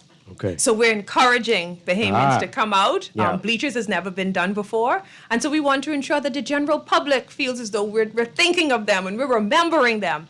And we want them to come out and support the young bands. So you can accommodate more people. We could accommodate more persons, That's yes. going to be great. Yes. And it's been a long time since we've been able to do something Yes, like this. yes, yes. So this is going to be fantastic. So bring your families. Yes. Yes. All right. Sunday the 3rd. Sunday the 3rd. So 5 p.m. It's a wide range of events, including what's next, the Distinguished Lecture Series. Tell us about that. That starts, what's that, next week? Is that Monday? Or That's is that Tuesday the 5th. Tuesday the 5th. We thought to this year we ought to start the conversation, the road to independence.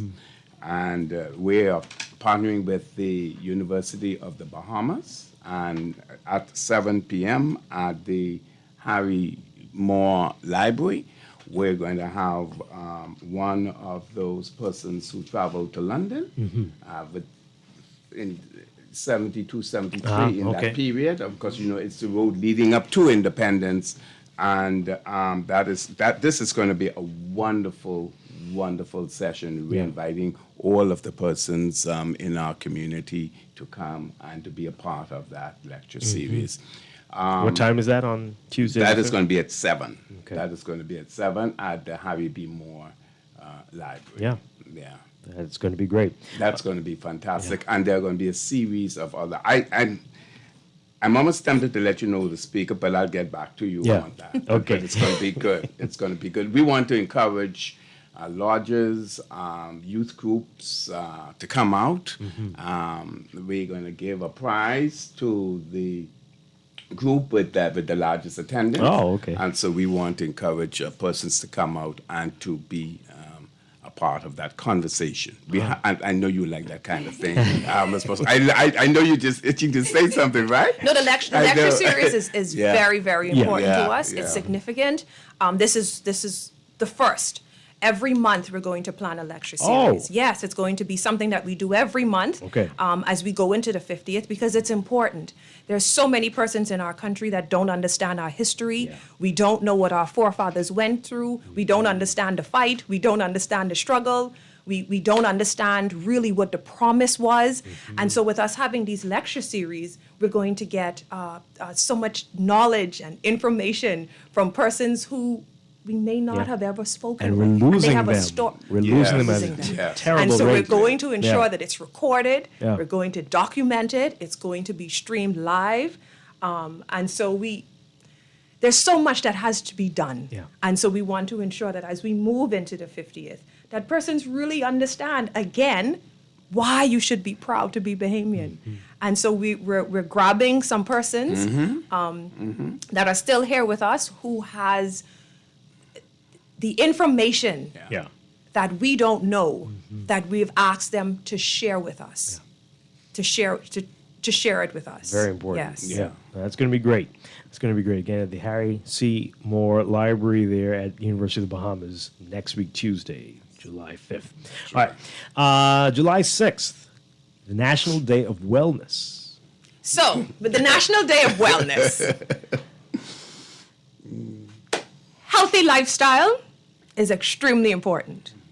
During the pandemic, I mean, whenever we had a chance to get on the roads, I'm sure you saw so many persons walking, jogging. I mean, the roads were filled. And maybe it was because we were bored and we were just trying to find something to do, right? But there are so many persons that still do it. There are so many persons that still understand this feels good. It feels good after you're done with a good workout. And so we wanted to incorporate that into our celebrations as well. And so we're just asking for 49 minutes of your day on Wednesday, 49. July 49, only 49 minutes, right? And record it, take photos, send it to us. We're asking, we have a lot of gyms out here. We have a lot of persons who do personal training, so we're asking for all of the trainers, get your teams, get your groups involved. 49 minutes of just dancing to Bahamian music and exercising, and send it to us. We just want to share it, and we just want to promote a healthy you want lifestyle. the whole 49 minutes? You can send the whole 49 minutes, and we're going to take out clips. We're Okay. not going to All post right. the whole 49, but I'm sure the persons who are there, they can be on their phones and they can say, "We've done it. Right. 49 minutes Okay. completed of a good workout Oh. to Bahamian music. Only Bahamian music Oh, on there. that's great. Bahamian music." All right, that is a good one. We want a healthy And Chankanu dancers, yes, we should encourage them to do it as well. Yes. Welcome to Dances 49 minutes. Absolutely. Keep dancing 49 minutes, Bahamian music. Yes. 1 minute for each year of independence. Yeah. And we want a healthy Bahamas. Yes. I mean, when we hear the stories about the non-communicable diseases and all the stuff what we're dealing with, we want to promote a healthy and a well Bahamas. So that is awesome. All right, that is very exciting. I like that. All right. Oh, wait, that means you're doing it? Am I going to get a video? You might. I'll make sure Pam is in that too. No commitment from you. I want to We'll get the whole morning We blend are team. here with you this morning. We'll get the whole morning blend team. Yes. We'll get everything. All right. Maybe the whole Guardian Radio team. I can make a note. can make a note of Even that. if it's 4 minutes before you come on the air, do something Oh boy. for us Okay. and send it to All us. right. I'll do that. I'll do that. Pam is just smiling. She's like, all right. I think so. I'm silent on this, Nothing from me. Let Dwight talk. Oh boy! All right, so this one we made a little joke about it, but this is a serious thing because we were very excited. We had them on a few months ago, and the Babe Ruth Caribbean Championships. We're saying, is that stadium going to be ready in time? We're hoping it is. Is it going to be I'm ready? sure it is. We have an international. Listen, It's now only I a few think you days. know. I think you know when it's time for us to host. Mm-hmm. Bahamians come out Okay. and they do what they're supposed to do. Okay. I know that all of the teams are on the ground working triple overtime to ensure that those parks and the stadium is ready. So Okay. that's the least of your Don't worries. be concerned that's about the that. least. Okay, No, that's we're the going to hold you least. to that. That's the least. The flags are getting ready to go up Yeah. of all the international countries. What a joy it is that they chose the Bahamas. And we won the bid for that, and international persons are coming to our shores. And so we're going to show off. That's what we do. We're going to show off. Okay, that's the 7th through 11th. Mm-hmm. So that's going to bracket the big day as well. So Right, the 7th is the opening, though. right? Opening, So we yes. have the grand opening at 7 p.m. on the 7th. Okay. And so it's going to be spectacular. It's Yeah. going to be a grand opening. how many teams again? How many do you have those details? I don't remember what No, we those. don't have the remember. specifics. Yeah. We don't have the specifics. We had a meeting last week with the entire local organizing committee. Mm-hmm. And so we had a representative from our committee go in here. And so they're following up on that. Okay, all right. So, Yeah. but But it's there quite a few. It's quite a It's few. gonna be It's quite quite a few. something. Yes. Yeah. Yes, I just want quite to a say few. this is an endorsed event by the committee. So this is not the steering or the secretariat. This is by the Ministry of Youth, Sports and Culture. Yeah, this is But their event. where you see the asterisk, it okay. means that we endorse that event or All that right. activity, and we're going to be fully supporting it. Okay. Yeah. Wow. Looking forward to it. It's going to be great. All right. So, July 8th. July 8th. Now, we've talked about this quite a bit on the show because we know that all the countries around the world, most of them have a flag day, but we don't really have a flag day. Is this going to be a permanent flag day, or what are we doing here? Or is it just a special for this time? Well, you talked about something in our meeting together the other day. You want to share that? Well, we are of the view that we ought to do more to promote the Bahamas, to promote who we are.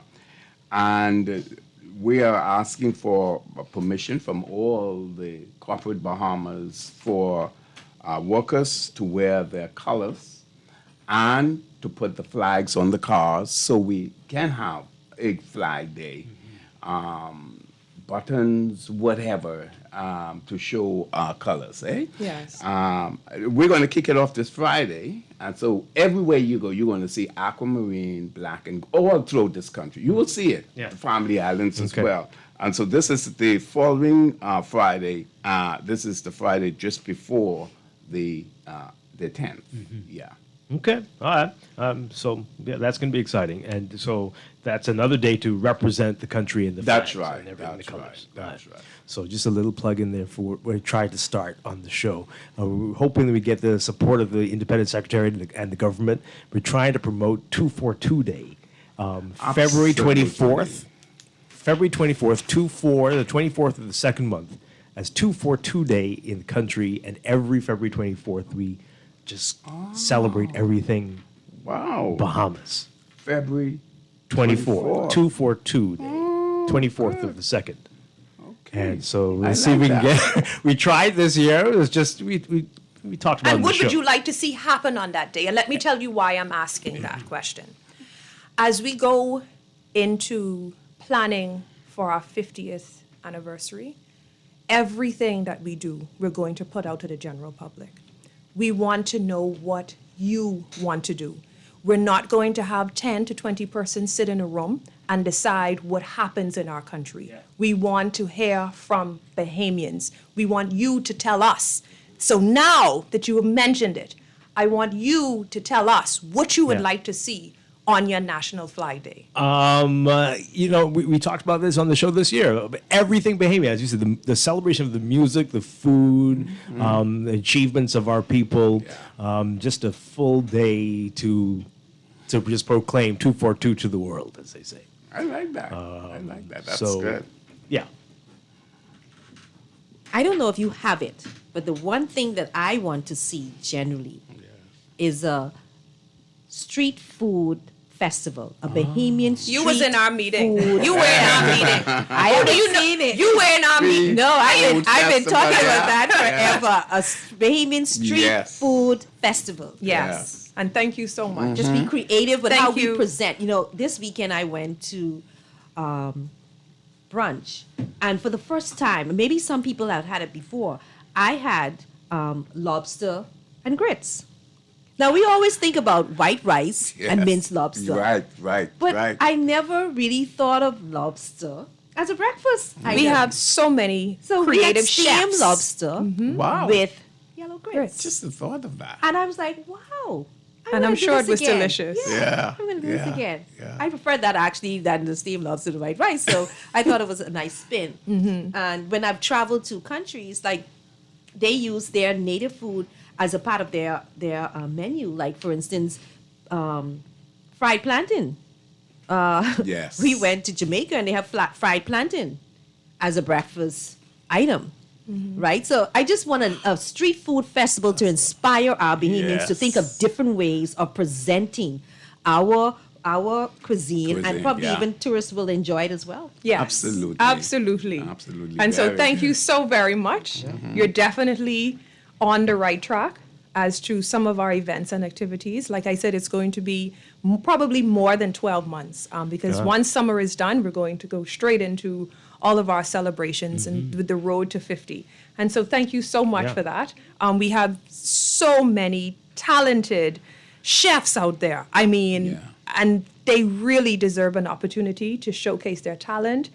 They deserve an opportunity for both Bahamians and tourists alike to come and enjoy their ideas. I know they're going to mix it up a bit, and so we're excited about that. And you hit the nail on the head when you said that you went to another country.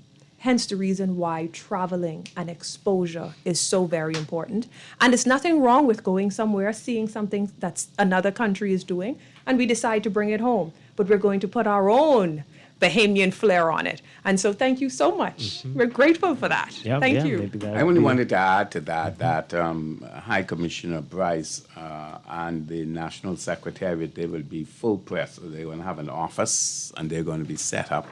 And there's going to be a think tank type of thing where we can get a lot of ideas because nobody's got the monopoly on ideas. And so all of this we want to as persons are listening to the show, they say, well, why they don't do this? Why they don't do that? I wonder if they thought about this one. So the idea is going to be, we're going to put it out.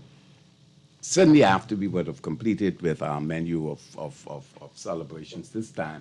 And I always say to High Commissioner Bryce, your hands are full, because as of the 11th or the 12th, whatever, next month, the countdown is on for the 50th. Absolutely. You only have 12 months.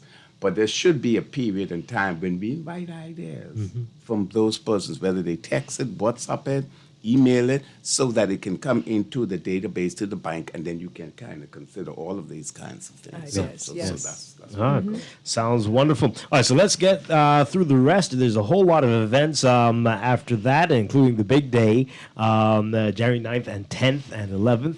Let's talk about that on July. Did I say January? July 9th. What can we expect on July 9th? Lots of Bahamian talent. That is what you can expect on July 9th. This day has been going on for how long? 49. 49. This will be the 49. I mean, what is that? This is the 49. I mean, we've gone to Clifford Park. Yeah. And we've celebrated. We've worn our colors. We've jumped. We've danced. And this year is going to be very, very special. Go ahead. Yeah. So, we expect to have the annual church service sponsored by the Christian Council, where we give thanks to God as a unified community, as a people, and this is always a wonderful service. I'm going to come to the Family Islands in a minute, because I want to say that the Family Island communities they're going to mirror this as well, especially the 9th. There's going to be the church service, the flag raising ceremony, and then there's the march past. There will also be a cultural show, and then, of course, we always end the night with the fireworks. That's the usual. I think there may be a little twist for the 50th, but I'm not at liberty to go there right now. But for now, for the 49th, this is what we're going to do. Yeah. Oh, that's good. And this will, we expect their excellencies, the Governor General, of course, the Prime Minister,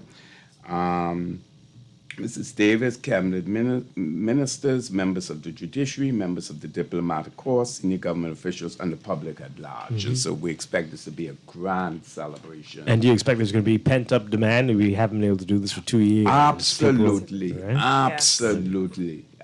People who took it for really granted forward to are this. now like, I can't wait to get out there. And so we're going to do all that we can to put enough information out there with where to park.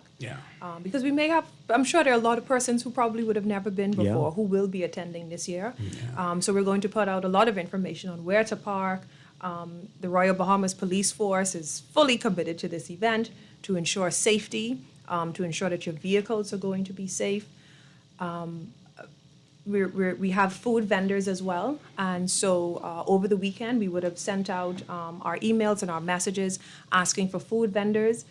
If you go onto our social media page, Celebrate Bahamas, on all of the social media platforms, the vendor form is there. So we're asking for food vendors, craft vendors, snow cone vendors, toy vendors, anything vendor, Bahamian vendor. We're asking for you. So it's not too late. You can It's still... not too late. Okay. No, it's All not right. too late. All right. It's not too late for you Great. to do that. The cost is $100. It comes with your tent, a table, and 2 chairs. And so we'll have you fully set up with water and electricity. And so you're a food vendor, drink vendor, no alcoholic beverages will be sold at Clifford Park. So it's only water, soda, Vitamalt, soft drink. Non-alcoholic beverages will be sold. And so we are asking for vendors. Healthy Bahamas, Yes, that's yes. right, that's right. And we have a theme and a narrative which will be displayed at this. I don't wish to say it's going to be a surprise. If I say too much, it'll kill it. So Keep us in suspense. Yes, keep you in suspense. So there's going to be, you'll see reasons why we're very proud to be Bahamian, and you'll see some things on the same night. So you don't want to miss Clifford Park. I can tell you, this is going to be this is so good. This is really going to be Clifford Park is going to be very good. Okay. All right. So as you said, the fireworks, they happen usually right after midnight. That's right. And that leads us right into July 10th. And what can we expect? July 10th this year, as you know, is on a Sunday. And so the National Honors Act requires that the Governor General name the recipients of the National Honors. This is in law. And so on the 10th, there will be the official release of those persons who will receive National Honors this year. Whether it is the Order of the Bahamas, Order of Distinction, Order of Merit, Lignum Vitae, whatever it is, that official list will be released on the 10th. As you know, the Insignia Awards is on the second Monday in October. So while we announce the names on the 10th, the actual ceremony is in October, the second Monday in October. Around National Heroes. And National Heroes Day, Okay. All right. So, so a lot of the activities, because it is a Sunday, they're going to be held on the Monday, which is the holiday. Is that right? Well, not so fast. No, not so fast. So I missed out something. 10th, Okay. On the 10th. This is where I get excited. On the 10th, because it's a Sunday, we're going to have a grand gospel concert. Yes. Okay. Ooh, wow, a grand gospel concert. Can you believe that? That's great. You know how long we've not had a grand gospel concert? Live, right? It's going to be, it is going to be live. Yes. We're going to be at Clifford Park. We have, listen to this, we have a lineup out of this world. We're going to have Bishop Lawrence Roll, Davian Chase, Christopher Roberts, Anna Calix, St. Francis Youth Choir. We're going to have Karen Newton, Denzel Roll and Friends. We're going to have Simeon Outen. The Gospel Impressions are coming back just for this. Oh, wow. The Cooling Waters with Washi Williams. Okay. Hello, Bishop Washi Williams and the Cooling Waters. We're going to have the Region Bells and Mount Tabor. And that was our official commercial for the Gospel Extravaganza. You owe us some money. So just before that, though, at 7 to 8:30, the Ministry of Youth, they're going to have a block in there where they're having some talents, showcasing the talents of our young people. So the gospel concert segment that I just mentioned is going to be between 8:30 and 11. And so I'm really excited to see us blend the youthful groups with some of the more seasoned groups. And I'm particularly pleased that the Gospel Impressions are coming back just for this occasion. You know, they're not in that group like we once knew. And Bishop Washi Williams and the Cooling Waters will be performing that night, along with, as I said, all the other groups I named. I was at a function and I heard the National Youth Choir, and they were just amazing. Are they involved in this concert or in any one of the items on the concert? We're seeking confirmation from the National Youth Choir. There is an event of the state reception that High Commission has been thinking about bringing them for that function, because you're right, they made us so proud for the royal visit. Super talented. The other day. They were just so good. Brother Fernanda and that group is just awesome. And so yes, we are going to put them in. We're not going to put out everyone here now because we need to save some for the 50th. so we give you a little taste and a little run up to it. All right, so we are actually running out of time. We've been having such a great conversation. But let's talk about it. So after that, on the 11th, Oh, listen to that. We are going to Bay. All right. Yes. Oh, boy. It's been a long time since we've been able to say that. Love Hey? and Unity Rush. Yeah. Yes. Yeah. Yes. Yeah. Okay, so tell me by Independence Celebration, this mask mandate will be dropped. Are you lobbying for that? This mask mandate. That's what we want. We want you to do that for us. This mask mandate needs to be dropped by then. But I can't speak to that. I can't think we speak can to that. No. I hear you. Yeah, I hear you. The Ministry of Health. They hear you. They hear you. We have a member of the Ministry of Health on our team.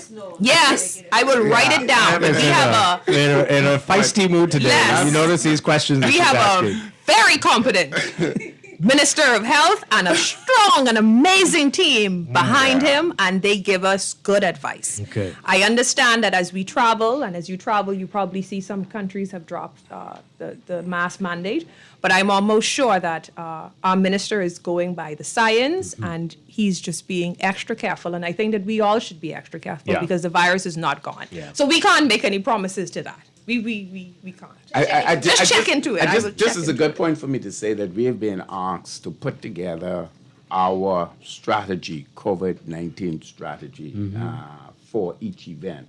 And so we do have a representative from the Ministry of Health on this committee. And we are putting together sanitizing and all of these sorts of stuff, masks and all that. But I hear you, and I take note. Oh, boy. Okay. We got less than a minute. So we've got the People's Rush Out, and there's a state reception that evening as well, and that's invitation only, right? Yes, sir. Yeah. All right. So let's quickly get through these other events from the 14th through the 16th. So the folk There's a lot of dance and talent. drum show, again, a lot of talent. That's being put on by the Ministry of Youth, Sports and Culture. They have a phenomenal lineup. On Friday, the 15th of July, we've decided to say, represent your straw, support a Bahamian artisan. And so we're asking you to wear your straw items on that day. Send us video, photos, whatever you have. Let's support our local straw vendors. Okay. There's so much in that straw market that you can go and purchase. You can make a little pin, a little straw pin for your jacket or Do you anything. know how many Bahamians have never been in there before? I know. Isn't that crazy? We need to go. That's crazy. Pam, have you been in the straw market? The straw market. See this? So that you put me on the spot now. No, a very, very, very long time before. I was looking for a straw hat. And I went there. Very, very long time. Let's support Not them. since the rebuilt straw market. So that's a lot of people. Yeah, so we're asking you to go by and support them. Find something creative that you can wear on this day. Yeah. This day is Support Your Straw Artisan Day. Okay. All right. That's going to be great. That's going to be great. And Friday the 15th, again, by the Ministry of Youth, Sports and Culture, Couture and Culture Fashion Show with top fashion designers. And then Saturday, July 16th, is the Bahamas Cook-Off Festival with all things Bahamian. Okay. All right. And is that specific people, or can others take part in it as well? You will have to go through the Ministry of Youth, Sports and Okay, that's Culture one of their events. on their pages. They've been heavily promoting it. Alright. And I think they have a long list of persons already Yeah. signed up. Alright. But if you haven't heard about it and you'd like to take part, Ministry of Youth, Sports and Culture. They'll be Alright. happy to have you. All right, this is going to be exciting and getting us all ready for next year. This is going to be great, and we've been looking forward to celebrating for so long. Finally, here we go. Leslie Miller Bryce and Jack Thompson, thank you so much for being here. Thank you. So you remember We took up all your time. the whole. That's perfectly fine. Oh, yes. all of your time. They said they only wanted 20 minutes. I told them it would be an hour. But okay. But we're so proud to be Bahamian. We just wanted to put it out there. Of course. Yes. And we definitely want to, throughout the year, let's come back and talk about what we're going to be doing to celebrate 50. Looking forward to it. All right, Pam, thank you so much as well. See you next week. And I'll be back tomorrow morning with more Morning Blend and Morning Blend Business, brought to you in part by Seafowl, growing wealth for future generations. And tune in tonight for Seafowl Talks right here on Guardian Radio, 6:30 p.m. on Guardian Radio 96.9. Stay tuned for On the Clock with Aaron Green coming up next.